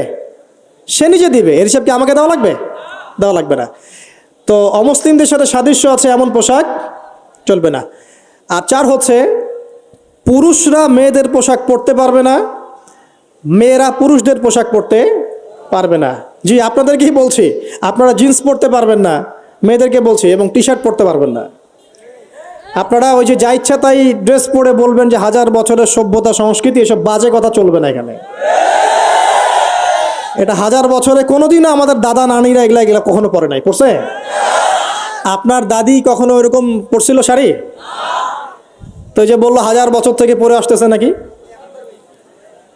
সুবহানাল্লাহ। তো এখানে বিষয়টা হচ্ছে পুরুষ মেয়ের পোশাক পরতে পারবে না, মেয়ে পুরুষের পোশাক পড়তে পারবে না। আমি খুব সংক্ষিপ্ত করে আপনাকে কোরআন সুন্নাহ থেকে 4টা মূলনীতি বলে দিলাম। এই 4টা মূলনীতি কোরআনেও আছে, হাদিসেও আছে। আসেন, এই যে নারীর অবমাননা, এই বিষয়টা আইয়ামে জাহিলিয়াতে যেমন ছিল, এখন দেখবেন আরো বড় পরিসরে এসেছে। আসে নাই?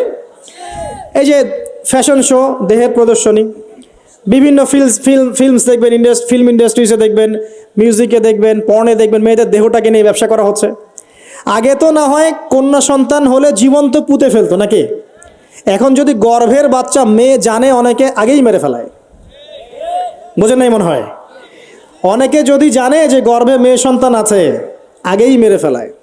এমন অনেক দেশ আছে, আমি নাম বলছি না দেশের সঙ্গত কারণে, যে সেই দেশে এরকম মেয়ে সন্তানকে এই যে খালাস করে ফেলার, নষ্ট করে ফেলার, ভ্রূণ নষ্ট করার আলাদা ক্লিনিক আছে, আলাদা হসপিটাল আছে। বলে নাউজুবিল্লাহ। তো আসলে ওই 1450 বছর আগের মানুষটা বেশি বর্বর ছিল না আমরা বেশি বর্বর? এই যে অধিকারের কথা বলে বলে আমরা মেয়েদের দেহটাকে নিয়ে এখন মস্করা করছি, তামাশা করছি। সবচেয়ে সেরা অধিকার কোথায় পাবে? কোরআনে পাবে, হাদিসে পাবে, ইসলামে পাবে।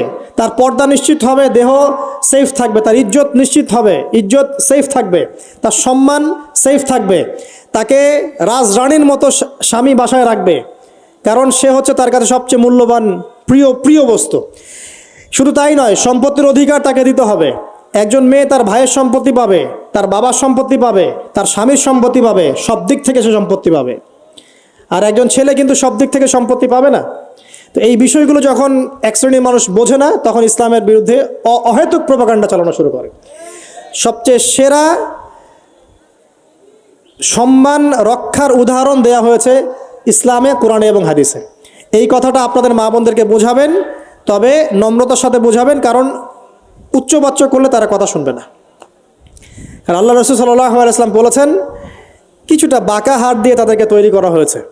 যদি আপনি শক্ত করে চাপ দিতে যান তাহলে ভেঙে যাবে, আর যদি আপনি ওই অবস্থায় ছেড়ে দেন তাহলে বাঁকাই থেকে যাবে। এখানে আপনাকে হিকমা অবলম্বন করতে হবে। আল্লাহ পাক তৌফিক দান করুন। একটা বিষয় বলছিলাম, ওই যে শিরকের পাপ এখন গ্লোবালাইজেশন হয়েছে না, ওই সুদের পাপ এখন গ্লোবালাইজেশন হয়েছে না। গ্লোবালাইজেশন বোঝেন? মানে বিশ্বায়ন, পুরো বিশ্বে ছড়িয়ে পড়েছে না। আর একটা হচ্ছে এই যে মেয়েদের অবমাননা, এটা সারা বিশ্বে ছড়িয়ে পড়ে নাই? আচ্ছা, আর দুটা বলবো, এরপর বলে আমি শেষের দিকে যাচ্ছি। আসেন, একটা হচ্ছে মাদক। আইয়ামে জাহিলিয়াতের অন্যতম সেরা পাপ ছিল কি? মাদক। ওই যে বলছেন জাহিলি যুগ, কেন বলছেন জাহিলি যুগ? বিকজ ওইখানে মাদক খেত মানুষ বেশি। এখন বলেন, ওখানে না হয় মক্কায় মাদক খেত মানুষ, এখন সারা বিশ্বে মাদক ছড়িয়ে পড়ে নাই? বেশি না কম? এখন এই যে নতুন নতুন মাদক আসছে, ইয়াবা, আরও নাকি কি আসছে নতুন নতুন, আমরা নামও জানি না। এই যে গাজার নাম জানি, ফেন্সিডিলের নাম জানি, আর কি আছে, হিরোইন বলেন, আর দু একটা, আফিম, আর কি আছে?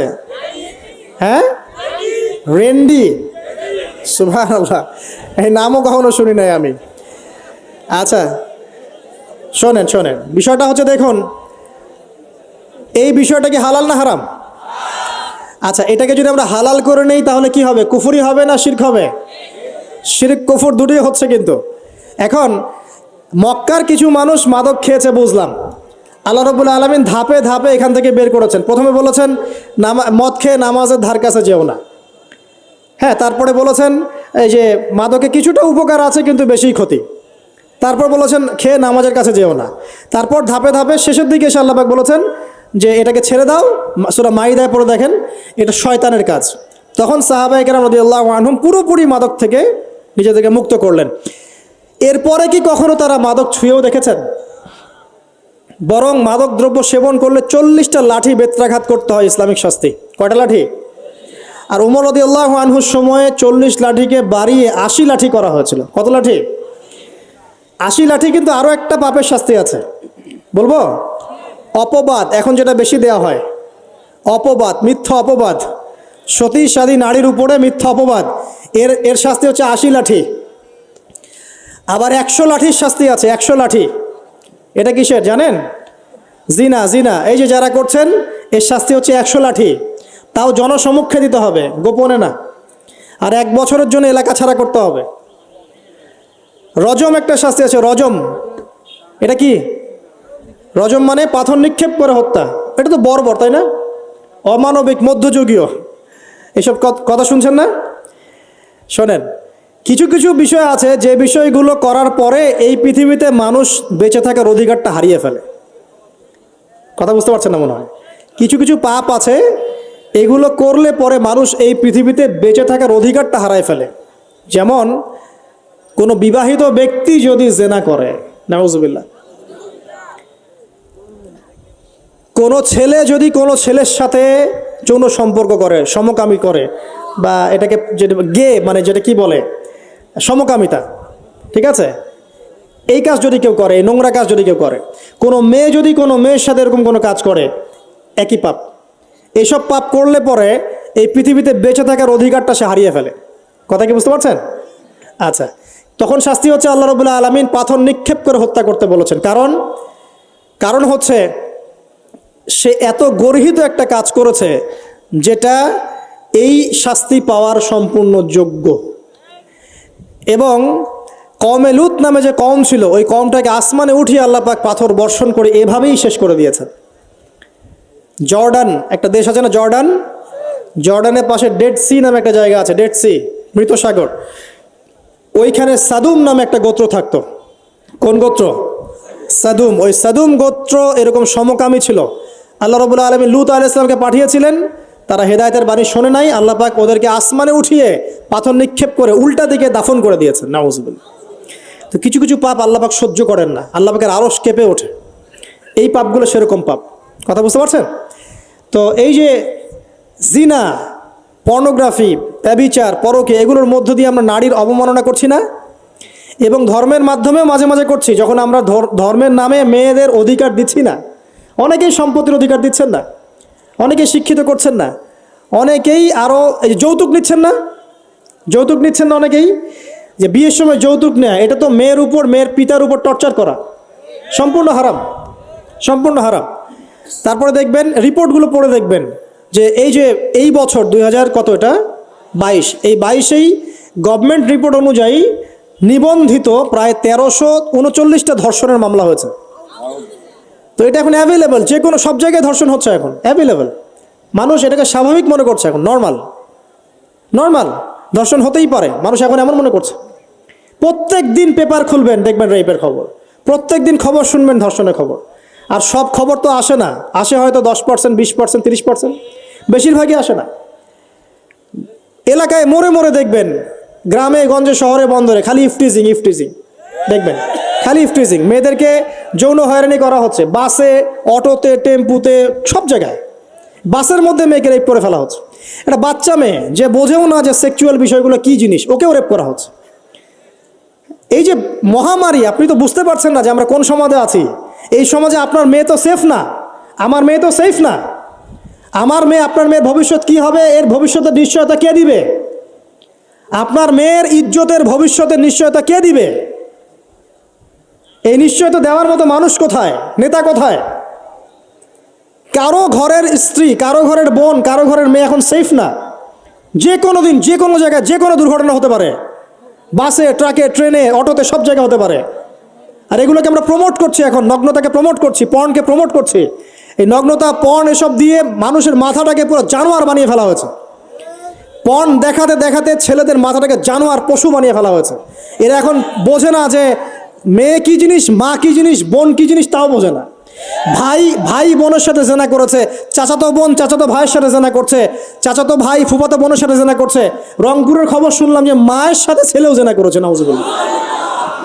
এগুলো কেন হচ্ছে? এই মহামারী কেন হচ্ছে? কি সমাধান দিবে? সমাধান ইসলামে ছিল, আমরা নেই নাই। সমাধান হচ্ছে, প্রথম সমাধান অশ্লীলতার মহামারী বন্ধ করতে হবে। মানুষ পর্ন দেখতে দেখতে পশু হয়ে গেছে। আপনি বাইরে এই যে আলখাল্লা টুপি দাড়ি পরে ঘুরলে লাভ আছে? ইমানের আলোচনা করবেন, খুব লাফালাফি করলো, 2 দিন পর দেখবেন কোনো খবর নাই। পর্ন দেখতে দেখতে ভিতরটা শেষ, ড্যামেজ। পর্নোগ্রাফিতে যে একবার আসক্ত হয়েছে তার মধ্যে ইমানের কোনো তেজই থাকবে না, কোনো তেজ থাকবে না। এখন আলেম জালেম সবার ফোনে ফোনে দেখবেন পর্ন চলে আসতেছে, কেউ দেখতে না চাইলেও তাকে দেখতে বাধ্য করা হচ্ছে। ফেসবুকে ঢুকবেন, নগ্ন দৃশ্য। এই নগ্নতা দিয়ে, এই পর্নোগ্রাফি দিয়ে, এই যে মিডিয়ার মধ্যে দিয়ে প্রমোটিংটা দিয়ে ব্যভিচার ছড়িয়ে দেয়া, জেনা ছড়িয়ে দেয়া, অশ্লীলতা ছড়িয়ে দেয়া, পরকীয়া ছড়িয়ে দেয়া, এর মধ্য দিয়ে নারীর সম্মান, দেহ, ইজ্জতকে আমরা এখন রাস্তার সাথে মিশিয়ে দিয়েছি। কিসের অধিকারের কথা বলছেন? কিসের নারী অধিকারের কথা বলছেন? খালি ডিগ্রি সার্টিফিকেট অর্জন করতে পারলেই অধিকার হয়? আমার তো ইজ্জতই ঠিক থাকলো না, আমার অধিকার কোথায় থাকলো? একটা সার্টিফিকেট অর্জন করার জন্য কলেজের মেয়েদেরকে বড় বড় নেতার বেডরুমে ঢুকানো হচ্ছে, দেখেন নাই? তো একটা সার্টিফিকেট অর্জন করতেই হবে আমাকে, নিজের ইজ্জত বিক্রি করে দিয়ে হলেও আমার সার্টিফিকেট অর্জন করতেই হবে? লাথি মারি এসব পড়াশোনার পিছনে, দরকার নেই আমার পড়াশোনা। হচ্ছে বাসায় এলাকায় এলাকায় মহিলা মাদ্রাসা করেন, মাদ্রাসায় মেয়েদেরকে পড়ান। আমি খুব দুঃখের সাথে বলছি, অনেক মাদ্রাসাতেও এরকম ঘটনা কিন্তু ঘটেছে না? এখানে একটা কথা আমরা পরিষ্কার করতে চাই, সেটা হলো যে পাপী, রেপি, ধর্ষণী, সে আলেম করুক আর জালেম করুক, ইমাম করুক আর জালেম করুক, ফাসেক করুক, সবাইকে সমান শাস্তি নিশ্চিত করতে হবে। আর শাস্তি হবে দৃষ্টান্তমূলক, যেন আরো 10 জন দেখে শিক্ষা নেয়। ওই যে ইসলামে আছে না হাত কেটে ফেলা, কি কারণে বলেন তো? কারণ সবাই যখন দেখবে এই যে খুঁটির সাথে বেঁধে একটা চোরের হাত কেটে ফেলা হয়েছে, এলাকার সব মানুষ দেখেছে, চুরি বাড়বে না কমবে? নিশ্চিত চুরি কমে যাবে ইনশাআল্লাহ। তো এই যে নারীর অবমাননার ওই যুগের চেয়ে এই যুগে বেশি না কম? আপনি ভালো করে আল্লাহর নূর দিয়ে দেখেন। আমি প্রথমে বলেছি, শুধু বাইরের চোখ দিয়ে দেখলে সব বুঝতে পারবেন না আপনি। আল্লাহ পাকে নূর দিয়ে দেখেন, কোরআন সুন্নাহর গভীর জ্ঞান দিয়ে দেখেন, দেখবেন ওই জাহিলিয়াতের চেয়ে 1000 গুণ বেশি জাহিলিয়াত এখনকার বিশ্বে চলছে। আল্লাহ পাক আমাদের মা বোনদের ইজ্জত হেফাজত করুন, তাদের সম্মান হেফাজত করুন। আমরা দোয়া করি আল্লাহ পাক তাদেরকে উচ্চশিক্ষায় শিক্ষিত করুন, নিরাপত্তা নিশ্চিত করুন। কেউ যদি ওদের দিকে খারাপ চোখ তুলে তাকায়, আল্লাহ পাক সেই চোখকে যেন ধ্বংস করে দেন। আল্লাহ পাক তাদের ইজ্জতের প্রতি যদি কেউ খারাপভাবে হাত বাড়ায়, তাদের শাস্তি যেন নিশ্চিত করার তৌফিক আল্লাহ পাক আমাদেরকে দান করে। আল্লাহ পাক আমাদের মা বোনদেরকে মহামূল্যবান মনে করে আমাদেরকে হেফাজত করার তৌফিক দান করুন, আমিন। আর তাদেরকে যারা নগ্ন করতে চায়, আল্লাহ পাক এদেরকে ধ্বংস করে ছেড়ে দিন, আমিন। আল্লাহ পাক বলেছেন, যারা চায় মুমিন মুসলিমদের সমাজে অশ্লীলতা ছড়িয়ে পড়ুক, দুনিয়া এবং আখিরাত উভয় জাহানে আল্লাহ পাক এদেরকে ধ্বংস করবে ইনশাআল্লাহ। আরেকটা বলে শেষ করি, সেটা হলো, কয়টা বলেছি ভাই? জাহিলিয়াত। ইমাম মুহাম্মদ বিন আব্দুল ওয়াহাব রাহিমাহুল্লাহ, তার একটা বইয়ের মধ্যে 1000টা জাহিলিয়াত আছে। আমি 5টা বাছাই করেছি। কয়টা? 5টা। কয়টা বলেছি? 4টা। এক হচ্ছে কি বলেছিলাম? শিরক। আছে না নাই? রিবা এখন আছে না নাই? 3 নাম্বার কি ছিল? মাদক। আর 4 নাম্বার নারীর অবমাননা। মাদক তো বুঝলেন, এটা তো আমার চেয়ে আপনারা ভালো বুঝেন, মাদক সব জায়গায় আছে। আরেকটা কথা বলি, দেখুন মাদক নিয়ে একটা কথা বলি, শুনুন। আপনাদের কি কখনো গায়ে কখনো ফোড়া হয়েছে? কার কার গায়ে ফোড়া হয়েছে বলি, হাত তুলেন। মাশাআল্লাহ। কেমন ব্যথা? ফোড়া ফেটে গেলে কি বের হয়? রক্ত আর পুঁজ বের হয়, তাই তো? একটা হাদিস পড়েছি, রাসূলুল্লাহ সাল্লাল্লাহু আলাইহি ওয়াসাল্লাম বলেন সাল্লাল্লাহু আলাইহি ওয়াসাল্লাম, যে জাহান্নামে আমাকে মেরাজের রাতে জাহান্নাম দেখানো হয়েছে। মেরাজের রাতে আমাকে জাহান্নাম দেখানো হয়েছে। তো সেখানে আমি দেখলাম যে কিছু মানুষকে এই জাহান্নামীদের রক্ত আর পুঁজ খেতে দেয়া হচ্ছে। মানে আল্লাহ জানেন কেমন করে, রক্ত আর পুঁজ পান করতে দেয়া হচ্ছে। কারণ জাহান্নামে পিপাসা লাগবে না, ক্ষুধা লাগবে না? ক্ষুধা লাগবে। খাবার খেতে চাইলে জাক্কুম, আর পানি খেতে চাইলে হামিম, গরম উত্তপ্ত পানি। আর এই যে রক্ত আর পুঁজের একটা মিশ্রণ খেতে দেয়া হচ্ছে। তো নবী সাল্লাল্লাহু আলাইহি ওয়াসাল্লামকে সাহাবীরা পরে জিজ্ঞাসা করলেন, ইয়া রাসূলুল্লাহ, কোন পাপের কারণে তাদেরকে এই শাস্তি দেওয়া হচ্ছে? নবী করিম সাল্লাল্লাহু আলাইহি ওয়াসাল্লাম বললেন, তাদেরকে এই শাস্তি দেওয়া হচ্ছে একটা পাপের কারণে, সেটা হলো মাদক দ্রব্য সেবন করা। আর ওই পানীয়টার নামও নবীজি বলে গেলেন, তার নাম হচ্ছে তিনাতুল খাবাল। কি নাম? তিনাতুল খাবাল। এই তিনাতুল খাবাল মানে জাহান্নামীদের রক্ত এবং পুজ। এটা খেতে দেয়া হচ্ছে মাদকদ্রব্য সেবনকারীদের জন্য। আল্লাহ রাসূল সাল্লাল্লাহু আলাইহি ওয়াসাল্লাম বলেছেন, কোনো ব্যক্তি যদি মাদক সেবন করে তার 40 দিনের নামাজ কবুল হবে না। সে যদি আবার তওবা করে ফিরে আসে, আল্লাহ পাক মাফ করে দিবেন ইনশাআল্লাহ। যদি আবারও মাদক খায়, আবার 40 দিনের নামাজ কবুল হবে না। তারপর যদি আবার তওবা করে, আবার আল্লাহ মাফ করে দিবেন ইনশাআল্লাহ। তারপর যদি আবার মাদক খায়, আবার 40 দিনের নামাজ কবুল হবে না। তারপর যদি আবার তওবা করে, আবার আল্লাহ মাফ করে দিবেন। তারপরে যদি আবার মাদক খায়, তখন আল্লাহ রাব্বুল আলামিন তাকে তিনাতুল খাবাল পান করাবে। প্রিয় ভাইরা, আপনারা মুসলিম না? আমরা মুসলিম না? মুসলিম যুবকদের সবচেয়ে সেরা অস্ত্র হচ্ছে ঈমান এবং নৈতিকতা। অন্যরা জাহিলিয়াতের স্রোতে ভেসে যাক, মুসলিম তরুণরা কখনো জাহিলিয়াতে যাবে না ইনশাআল্লাহ। আমার সাথে ওয়াদা করেন যে কোনো প্রকার মাদক দ্রব্যের সাথে সংশ্লিষ্ট থাকবেন না। একটা সিগারেটেও কখনো টান দিবেন না। কারণ সিগারেটটা কি? সিগারেট আপনাকে আস্তে আস্তে অন্য মাদকের দিকে নিয়ে যাবে। সিগারেট খাওয়া শিখেছিস, এখন গাঁজাও খা। গাঁজা খাওয়া শিখলে এখন ওটা খা, এই করতে থাকবেন। এক পর্যায়ে আপনি এখান থেকে আর বের হতে পারবেন না। এখানে আপনার দেহের ক্ষতি, আপনার মস্তিষ্কের ক্ষতি, আপনার পরিবারের ক্ষতি। এমন আপনি যদি পরবর্তীতে গিয়ে পরিবার গঠন করতে চান, আপনি সুখী পরিবারও গঠন করতে পারবেন না, কারণ ভিতর থেকে আপনি নিজেকে শেষ করে ফেলেছেন। দুইটা ভয়ঙ্কর পাপের কথা বলে দেই। এই দুইটা পাপে যারা আসক্ত হয়ে আছে, তারা তওবা করে ফিরে আসলে পরেও সারা জীবন তাদেরকে এটা সাফার করতে হবে। কথা বুঝতে পারছেন না? তওবা করে ফিরে এসেছেন মনে করেন, তারপরেও আপনাকে সারা জীবন এই পাপের ফলটা ভোগ করতে হবে। এক, মাদকদ্রব্য দীর্ঘদিন সেবন করেছেন, তওবা করেছেন, ফিরে এসেছেন, আল্লাহ হয়তো মাফ করে দিয়েছেন, আল্লাহ পাক মাফ করে দিয়েছেন, বাট আপনি আপনার দেহের যে ক্ষতিটা করে ফেলেছেন এটা পোষাতে পারবেন না।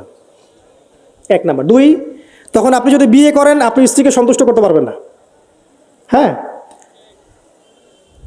দুই নাম্বার হচ্ছে এই যে গোপনে যুবকরা যে পাপটা করে, মাস্টারবেশন, যেটাকে আমরা বলি হস্তমৈথুন, এই পাপ যেসব যুবকরা করছে বা করে, এবং অ্যাভেলেবেল এই পাপটা সবাই করে, কারণ এখন পর্নের যুগ। পর্ন দেখলে তো আর কোনো উপায় নাই, তখন তো এই পথেই যেতে হচ্ছে, নিজের উপরে নিজেকে জুলুম করতে হচ্ছে। যারা হস্তমৈথুনে অভ্যস্ত হয়ে গেছে, এরা যদি তওবা করে ফিরেও আসে, শরীরের যে ক্ষতিটা হয়েছে এটা পূরণ হবে না কখনো। দেখেন, আমার মতো বয়সে, আমার চেয়ে প্রায় 10 বছর বয়স আগেই তারেক বিন জিয়াদ স্পেন জয় করেছিল। আমার যে বয়স এখন চলছে 30 পার হয়ে গেছে, এর চেয়ে আরও প্রায় 10 বছর আগে মুহাম্মদ বিন কাসিম এই সিন্ধু জয় করেছিল। এখন যে ইসলাম আপনি ভোগ করছেন, এটা তাদের ফল, তাদের এই জিহাদের ফল। তো এখন আমাদের এই যে 20 বছর 30 বছরের যুব সমাজের দিকে তাকায় দেখেন, একবার তাকায় দেখেন, চেহারাগুলো একটু দেখেন, চেহারা দেখেন, এক একটা চেহারা দেখেন, চেহারায় নূর নাই, নষ্ট হয়ে গেছে, নামাজ নাই, চোখগুলো বসে যাচ্ছে, কারণ সারা রাত জেগে থাকছে। ওই যে টিকটক সারা রাত, হ্যাঁ, সারা রাত ফোনে, সারা রাত গল্পগুজব। রাত্রেবেলা দেখবেন, রাত্রেবেলা শহর যেন জীবিত হচ্ছে। রাত্রেবেলা ক্যারাম খেলে, রাত্রে লুডো খেলে, রাত্রে এটা করে, রাত্রে সে, সারাদিন ঘুম, সারাটা দিন ঘুম। আপনি কি জানেন সারা রাত কে জেগে থাকে? সারা রাত কে ঘুমায় আর সারা দিন কে জেগে থাকে? সারা রাত জেগে থাকে কুকুর, এবং সারাদিন ঘুমায় কুকুর। আর দেখবেন আপনি বিড়ালকে দেখবেন, ও কিন্তু রাত্রে ঘুম, এবং দিনের বেলা সে অ্যাক্টিভ। পাখিকে দেখবেন, পাখি সন্ধ্যা হলো একদম ঘরে, যেই সূর্য ডুববে পাখি একদম ঘরে, দেখেন না? পাখি ঘরে। আর যেই ফজর হবে পাখি বের হয়ে গেল। আর আল্লাহ রাসূল সাল্লাল্লাহু আলাইহি ওয়াসাল্লাম হয়তো বা এই কারণেই, আল্লাহ ভালো জানেন, তিনি বলেছেন এমন কিছু মানুষ জান্নাতে যাবে যাদের মনটা হবে পাখির মতো। সুবহানাল্লাহ। দেখেন পাখি কি করে, একদম সন্ধ্যা হলো ঘরে ঢুকে গেল, যেই ফজর হবে একদম ফজরের আগে আগে সে বের হয়ে গেল। তো পাখির মতো হওয়ার চেষ্টা করেন, পাখির মতো লাইফস্টাইলে আসেন, এবং সে সারাদিন পরিশ্রম করে রিজিকের জন্য, করে না? আল্লাহ পাক পাখিকে রিজিক দেন কি চাকরির মধ্য দিয়ে, না ব্যবসার মধ্য দিয়ে? কিভাবে সে রিজিক পায়? তাওয়াক্কুল, আল্লাহর প্রতি তাওয়াক্কুল। আর তাওয়াক্কুল করে কি সে ঘরে বসে থাকে, না রিজিক সার্চ করে, রিজিক তালাশ করে? আপনিও রিজিক তালাশ করেন, আল্লাহ পাক রিজিক দিবে ইনশাআল্লাহ তাআলা। প্রিয় যুবক ভাইরা, আল্লাহর ওয়াস্তে তওবা করেন। যারা যারা মাদকদ্রব্যের সাথে সংশ্লিষ্ট আছেন বা থাকার সম্ভাবনাও ছিল, এর ধার কাছেও যাবেন না। ওয়াদা করছেন তো? এবং গোপন পাপে লিপ্ত হবেন না। গোপন পাপে লিপ্ত হবেন না। আপনি যৌবনকে ধরে রাখেন, ইনশাল্লাহ দেখবেন আপনি সারা জীবন এনজয় করতে পারবেন ইনশাল্লাহ। কিন্তু যদি এখন নিজেকে শেষ করে ফেলেন, এখন নিজেকে শেষ করে ফেললে আপনি বিয়ে করলে পরেও দেখবেন আপনি পস্তাচ্ছেন। ওই যে কলিকাতা হারবালে যেতে হবে, তখন মডার্ন হারবালে দৌড় দিতে হবে। আর সব হারবাল টারবাল খেয়ে লাভ হয় না। কারণ কি? কারণ আল্লাহ প্রদত্ত যে নেয়ামত সেটা আপনি নষ্ট করে ফেলেছেন। এখন এইটা আর আপনি ক্ষতিপূরণ দিতে পারবেন না। অতএব জীবনটাকে সিরিয়াসলি নেন। মুসলিম তরুণ যুবকদেরকে উদ্দেশ্যে বলছি যে আপনারা কায়িক পরিশ্রম করেন, কায়িক পরিশ্রম করেন। 5 ওয়াক্ত সালাতটা আল্লাহর ওয়াস্তে নামাজে মসজিদে এসে পড়েন। বেশি কিছু করতে বলছি না ভাই, আমার কথা শোনেন, বেশি কিছু করতে বলছি না। আল্লাহর ওয়াস্তে 5 ওয়াক্ত নামাজটা মসজিদে পড়েন, পারবেন না? আচ্ছা, ডেইলি 10টা পৃষ্ঠা করে কোরআন তেলাওয়াত করেন, পারবেন? আল্লাহ তৌফিক দান করুন। ডেইলি 2-4 টাকা করে সদকা করেন, পারবেন? আচ্ছা, প্রত্যেক দিন কিছু দাওয়াতি কাজ করেন। আমর বিল মারুফ, সৎ কাজের আদেশ করবেন, নাহি আনিল মুনকার, অসৎ কাজে নিষেধ করবেন। পারা যাবে ইনশাআল্লাহ।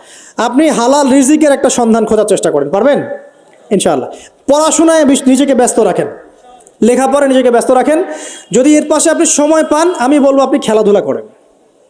যদি সময় কিছু বের করতে পারেন, কায়িক কিছু পরিশ্রম করেন, প্রয়োজনে কিছু কসরত করেন, জিম করেন, খেলাধুলা করেন। তারপরেও পড়নে যায় না, তারপরেও গার্লফ্রেন্ডের পিছনে সময় নষ্ট করেন না, তারপরেও যে টিকটক, ফেসবুক, ইউটিউব নিয়ে পড়ে থাকেন না। ওগুলোর চেয়ে খেলাধুলা করা অনেক ভালো আছে। অ্যাটলিস্ট আপনি ফিজিক্যালি ফিট থাকবেন। অনেকে বলতে পারে যে এটা না করলে হয়, এটা বাজে কাজ, সময় নষ্ট। আমি মনে করি এখনকার যুবকরা যেসব পথে সময় নষ্ট করছে, এর চাইতে অ্যাটলিস্ট খেলাধুলা করলে ভালো ছিল। একটা সময় ছিল না, আজকে থেকে 10 বছর আগে প্রচুর খেলা হতো না? ক্রিকেট হতো, ফুটবল হতো, এই ব্যাডমিন্টন হতো শীতকালে, তাই না? তো খেলার লিপ্ত থাকলে কিন্তু আমাদের মধ্যে একটা হৃদ্যতা, একটা বন্ড তৈরি হতো, একটা বন্ড। আমরা অনেক টুর্নামেন্ট খেলতাম না?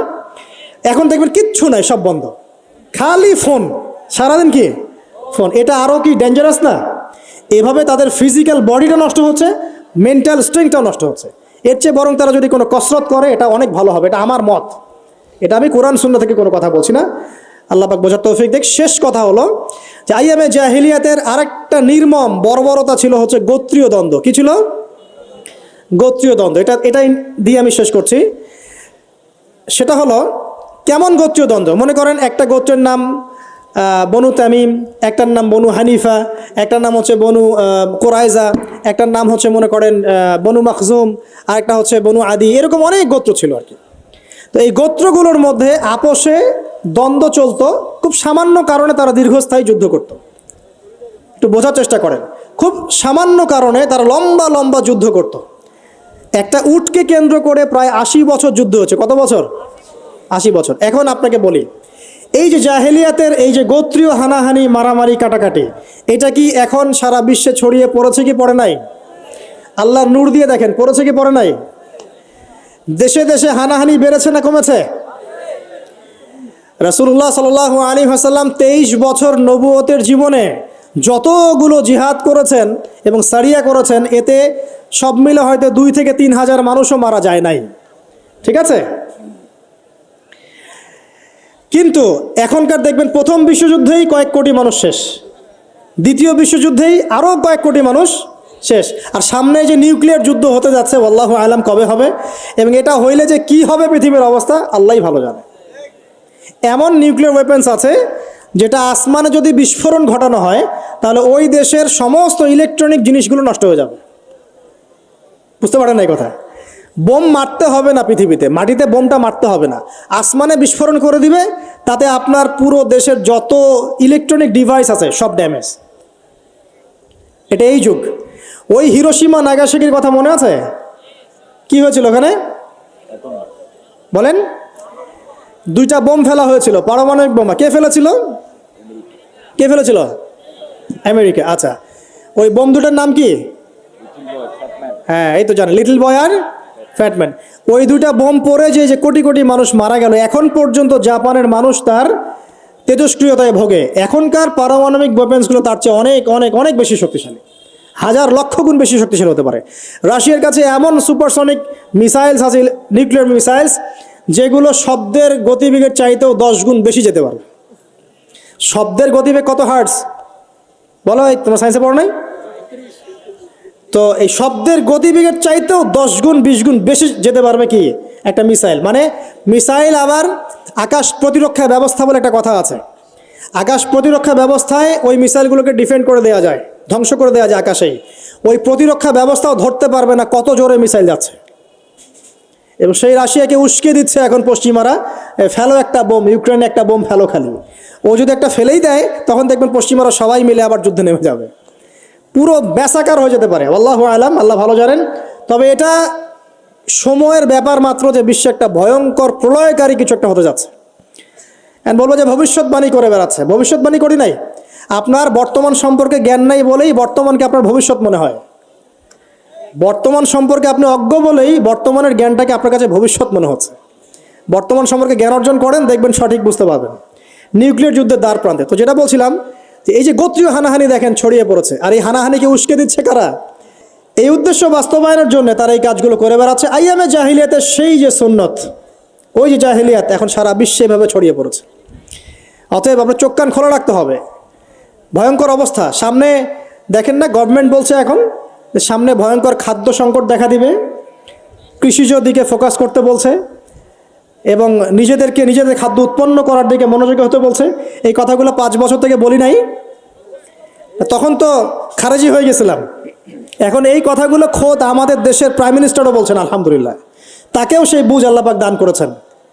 তো এই যে কথাগুলো, এগুলো কোনো অলিক গল্প কাহিনী না। যারা ওয়ার্ল্ড অ্যাফেয়ার্স বোঝেন তারা জানেন যে বিশ্ব এখন একটা ভয়ঙ্কর একটা অবস্থার সম্মুখীন হয়েছে। এটা আপনারা বুঝতে হয়তো দেরি করে ফেলছেন। আল্লাহ পাক আপনাদেরকে বোঝার তৌফিক দান করুন, আমিন। শেষ কথা বলি, ওই দ্বন্দ্বটা কিন্তু দেশ থেকে দেশ ছড়িয়েছে, যেমন ঠিক একইভাবে ধর্মের মধ্যেও ছড়িয়েছে। ধর্মের মধ্যেও আমরা কিন্তু বহু দলে ভাগ হয়ে গেছি। এমনকি মুসলিমদের মধ্যেও আমরা শততা বিভক্ত বিভিন্ন দলে, আছে না? এক দল আরেক দলের লোকদেরকে সহ্য করতে পারে না, আরেক দল আরেক দলের ইমামকে সহ্য করতে পারে না, হ্যাঁ, এক সংগঠন আরেক সংগঠনকে সহ্য করতে পারে না। এই যে গোত্রীয় হানাহানির সুন্নত, ওই আইয়ামে জাহিলিয়াতের সুন্নত, এটা এখন মুসলিমদের মধ্যেও ঢুকে পড়েছে। তো প্রিয় ভাইরা, দেখুন, আমি এক কথায় বোঝাতে চাইলাম যে জাহিলি যুগ আপনি যেটাকে বলছেন, আইয়ামে জাহিলিয়াত যেটাকে বলছেন, যে কারণে বলছেন, ওই কারণগুলো প্রত্যেকটা কারণ এখনকার বিশ্বে মৌজুদ আছে। শুধুমাত্র স্বল্প পরিসরে না, এখন বড় পরিসরে মজুদ আছে। অতএব আপনাকে যদি আইয়ামে জাহেলিয়াতুল আকবার বলে কোনো বিশ্বকে রিকগনাইজ করতে হয়, তাহলে এখনকার বিশ্বকে করতে হবে। অতএব এই ওয়ার্ল্ড অ্যাফেয়ার্সটাকে বোঝেন, জাহিলিয়াতটাকে বোঝেন। এই জাহিলিয়াত থেকে উত্তরণের জন্যে সমাধান কে দিয়েছিল বলেন? ইসলাম কি সমাধান দেয়নি? ইসলাম সমাধান দিয়েছে, কোরআন সমাধান দিয়েছে। রাসূলুল্লাহ সাল্লাল্লাহু আলাইহি ওয়াসাল্লাম 23 বছরের মধ্যেই সমস্ত জাহিলিয়াতকে দূর করে দিয়েছেন, দেন নাই? বলেন, 23 বছর পর কি মক্কায় শিরক ছিল? বলেন, 23 বছর পর কি মক্কায় সুদ ছিল? 23 বছর পর কি মক্কায় জেনা, এই যে আপনার ব্যভিচার, এই যে আপনার মাদক, এই যে গোত্রীয় হানাহানি, নারীর অবমাননা, এগুলো ছিল? তাহলে একজন মহামানব তিনি 23 বছরের মধ্যেই পুরো সমাজটাকে সংস্কার করে ফেললেন না? সেই রাসূল সাল্লাল্লাহু আলাইহি ওয়াসাল্লামের সুন্নত কি মরে গেছে? সেই আল্লাহ কি মরে গেছেন? নাউজুবিল্লাহ। সেই আল্লাহ পাকের নাজিলকৃত কোরআন এবং হাদিস কি মরে গেছে? তাহলে সেই আল্লাহ যদি জীবিত থাকেন, সেই রাসূলের আদর্শ যদি জীবিত থাকে এবং সেই কোরআন যদি এখনও মুসলিমদের হাতে থাকে, তাহলে এখনকার বিশ্বের জাহিলিয়াত আমরা ফেস করতে পারবো না? পারবো না ইনশাল্লাহ? পারবেন ইনশাল্লাহ? কি করবেন তাহলে? মোটা দাগে কয়েকটা কথা বলে শেষ করে দিই। 1 নাম্বার, প্রিয় ভাই, জ্ঞান অর্জন করেন, প্রচুর পড়াশোনা করেন। জ্ঞান অর্জনের ক্ষেত্রে সাম্প্রদায়িক হবেন না, এতটুকু নিব এতটুকু নিব না, এর থেকে নিব ওর থেকে নিব না, এমন হবেন না। জ্ঞান যেখানে পাচ্ছেন নিতে থাকেন, আল্লাহ পাক আপনাকে নূর দিবে ইনশাআল্লাহ। আল্লাহ যখন আপনাকে নূর বা আলো দিবে তার পক্ষ থেকে, আপনি এমন কিছু দেখবেন যা অন্যরা দেখতে পারছে না। আপনি খিজির হয়ে যাবেন ইনশাআল্লাহ আলাইহিস সালাম। যে মুসা আলাইহিস সালাম বুঝতে পারছেন না কেন নৌকা ফোটা করছে, কেন বাচ্চাকে হত্যা করছে, আর কেন দেয়াল নির্মাণ করছে, কিন্তু খিজির আলাইহিস সালাম বুঝতে পারছেন কেন এগুলো করতে হচ্ছে। 2 নাম্বার, প্রিয় ভাই, আপনার হায়াতটাকে মূল্যায়ন করেন। আজকেই তওবা করে ফিরে আসেন, 5 ওয়াক্ত নামাজি হয়ে যান, সময় অপচয় বন্ধ করেন, যৌবনকালটাকে কাজে লাগান, সিরিয়াস হন, জীবনটার ব্যাপারে সিরিয়াস হন। জীবনটা কিন্তু হেলায় খেলার বিষয় না। একবার চলে গেলে, একবার মৌত হয়ে গেলে কান্নাকাটি কোটি কোটি বছর করলে আল্লাহ পাক আর দ্বিতীয়বার পৃথিবীতে ফিরাই দিবে না, দিবে? তো কি কারণে আমরা আমাদের সময়টাকে হেলায় নষ্ট করছি? আর সুযোগ আছে কোনো? কোনো সুযোগ নাই। যেই কাজের পরকালীন কোনো ফায়দা নাই সেই কাজে আমি নাই, সোজা কথা বোঝেন? যেই কাজে পরকালের কোনো ফায়দা নাই সেখানে আমি নাই, এরকম আকীদা লাগবে। ইলম অর্জন করবেন কেন? পরকালের ফায়দা আছে তাই। নামাজ কেন পড়বেন? পরকালে ফায়দা আছে তাই। প্রেমের সম্পর্ক করব না কেন? পরকালে ফায়দা নাই তাই। এই মিউজিক শুনবো না কেন? আমি পরকালে কোনো ফায়দা নাই তাই। আমি অহেতুক এসব টিকটকের পিছনে ঘুরবো না কেন? পরকালে কোনো ফায়দা নাই তাই। যে কাজ পরকালে ফায়দা দিবে আমি সেই কাজে আছি। পারা যাবে ইনশাল্লাহ? আল্লাহ তৌফিক দান করুন। যুবক ভাইদেরকে আমি অনুরোধ করবো যে আপনাদের যৌবনটা আগামী মুসলিম উম্মার ভবিষ্যৎ। এই যে বলে না যে জাতির কাণ্ডারি হবে অমুক তমুক, কেউ জাতির কাণ্ডারি হতে পারবে না। জাতির কাণ্ডারি যদি হতে চায় তাহলে মুসলিম যুবকরাই হতে পারবে ইনশাআল্লাহ। যারা সারাদিন মাদকদ্রব্য সেবন করে এরা জাতিকে কিচ্ছু দিতে পারবে না। যারা সারাদিন হকি স্টিক নিয়ে ঘুরছে আর নির্মমভাবে মানুষকে মারছে এরা জীবনেও জাতিকে কিচ্ছু দিতে পারবে না। ফাসাদ সৃষ্টি করা ছাড়া কিচ্ছু করতে পারবে না এরা। দেশকে, জাতিকে এবং উম্মাকে যদি এগিয়ে নিতে হয় শুধু মুসলিম যুবকরাই পারবে ইনশাআল্লাহ। এবং কারা পারবে? যারা অন্য ধর্মের মানুষ কিন্তু মনটা স্বচ্ছ সৎ, তারাও পারবে। যাদের মনে সততা আছে অন্য ধর্মের হলেও তারা পারবে ইনশাআল্লাহ। যার মনে সততা নাই সে পারবে না কখনো। করাপ্টেড, দুর্নীতিপূর্ণ মন নিয়ে কখনো দেশের খেদমত, জাতির খেদমত করা যায় না। বাংলাদেশের সবচেয়ে বড় সমস্যা দুর্নীতি। বাংলাদেশের 1 নম্বর সমস্যা দুর্নীতি। দুর্নীতি যদি না থাকতো আর সমস্ত কালো টাকা যদি সাদা করা যেত বাংলাদেশের মানুষকে আজকে না খেয়ে মরতে হতো না। 65% মানুষকে আজকে এই খাবারের সংকটে ভুগতে হতো না। সামনের দিনগুলো কঠিন হবে, ভয়াবহ হবে, এটা সবাই বুঝতে পারছে, হয়তো শুধু আপনারা পারছেন না। আল্লাহ পাক আপনাদেরকে বোঝার তৌফিক দান করুন, আমিন। সামনে যান, নিজের জীবনকে কাজে লাগান, যৌবনকে কাজে লাগান, একটা হালাল রিজিক সার্চ করেন। অল্প রিজিকে সন্তুষ্ট হয়ে যান, উচ্চাভিলাষী হবেন না। উচ্চাভিলাষী হওয়ার দরকার নাই, যতটুকু আসছে আলহামদুলিল্লাহ, এটুকুর মধ্যেই সন্তুষ্ট থাকেন, পারবেন ইনশাআল্লাহ। সামনে যাবেন, আদর্শ পরিবার করবেন, পরিবারের মধ্যে ইসলাম থাকবে। পরিবারের পিতা হবে ইব্রাহিম, পরিবার সন্তান হবে ইসমাইল, পরিবারের স্ত্রী হবে হাজারা অথবা সারা আলাইহিস সালাম। দিনদার ছেলে নাই, বিয়ে নাই। দিনদার মেয়ে নাই, বিয়ে নাই। ওই যেটা আপনি মনে করছেন রূপ সৌন্দর্য হাবিজাবি কিচ্ছু থাকবে না ভাই, কিচ্ছু থাকবে না। 1 বছর 2 বছর পরে সব শেষ। দিনদার স্ত্রী পাবেন, চোখ বন্ধ করে বিয়ে করে ফেলবেন। আর দিনদার স্বামী পাবেন, বিয়ে করে ফেলবেন। আমার স্বামী কত বড় ব্যাংকের চাকরি করে, কত বড় ডিগ্রি, কত বড় সার্টিফিকেট, এটা পরের ইস্যু। আগের ইস্যু হচ্ছে আমার স্বামী নামাজ পড়ে কিনা, এই লোক আমার স্বামী হতে যাচ্ছে, এর দাঁড়িয়ে আছে কিনা, ইসলাম পালন করে কিনা, ইসলামের প্রতি ভালো ধারণা আছে কিনা, সে আমাকে পর্দায় রাখবে কিনা, এগুলো বড় জিনিস। পরিবার গড়ব ইসলামিক ভিত্তিতে, ইসলাম নাই পরিবার নাই। এমনকি পরিবার গড়ার পরেও যদি দেখেন যে পরিবারের সদস্যদেরকে বোঝাতে আপনি ক্লান্ত হয়ে যাচ্ছেন, পরিবারের সদস্যদেরকে দিন বোঝাতে আপনি ক্লান্ত, কিছুতেই দিন বুঝতে চায় না, আপনি আসহাবুল কাহাফ হয়ে যান, তাও ভালো। বুঝেন নাই? আপনি নিজের চটকায় তেল দেন, ওটা বাদ দেন, ওর কবরের হিসাব ওর উপর ছেড়ে দেন, আপনি ইব্রাহিম হয়ে যান, আপনি আসহাবুল কাহাফ হয়ে যান, তাও ভালো। ইসলাম নিয়ে কোনো কম্প্রোমাইজ নাই। পরিবারের সদস্যরাও যদি আল্লাহর পথে চলার ক্ষেত্রে প্রতিবন্ধকতা সৃষ্টি করে, বাদ দিয়ে দেন, দরকার নাই। আল্লাহর জমিন প্রশস্ত, আল্লাহর জমিন প্রশস্ত, আল্লাহর রিজিক প্রশস্ত ইনশাআল্লাহ। আল্লাহ পাক উত্তম আরও কিছু দিবেন আপনাকে ইনশাআল্লাহ তাআলা। খেয়াল রাখবেন, পরিবারের মধ্যে ইসলাম থাকতে হবে। এখানে কিন্তু আপনাকে কেউ বাধা দিবে না, এর কর্তা আপনি নিজেই। আল্লাহ পাক তৌফিক এনায়েত করুন, আমিন। পাশাপাশি সৎ কাজের আদেশ করেন, অসৎ কাজে নিষেধ করেন। মুসলিম উম্মার মধ্যে ঐক্যের চেষ্টা করেন, বিভক্তি সৃষ্টি করবেন না। সবার মধ্যে ভালো জিনিস আছে, নিয়ে নেন, খারাপগুলো ছেড়ে দেন। এমন কোনো সংগঠন বা দল বা জামা নাই যার 100%ই পরিশুদ্ধ, এমনটা কোনো নাই, কোথাও নাই। সবার মধ্যেই কিছু না কিছু ভুল থাকবেই, কিছু না কিছু ফল্ট থাকবেই। ওই ফল্টগুলোকে নিয়ে যদি আপনি পড়ে থাকেন আর কাদা ছড়াছড়ি করতে থাকেন, কাজ হবে না। এখন এই যুগটা সেই যুগ না।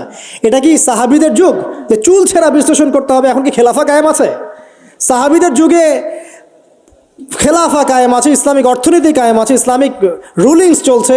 তখন সূক্ষ্ম বিষয় নিয়ে সাহাবীরা একে অপরের সাথে কনফ্লিক্টে যাচ্ছে, মত পার্থক্য হচ্ছে। আর এখন তো কিছুই নাই, এখন আপনি ওই ছোটোখাটো বিষয় নিয়ে পড়ে আছেন, বড় বিষয়ের তো খোঁজ নাই এখন।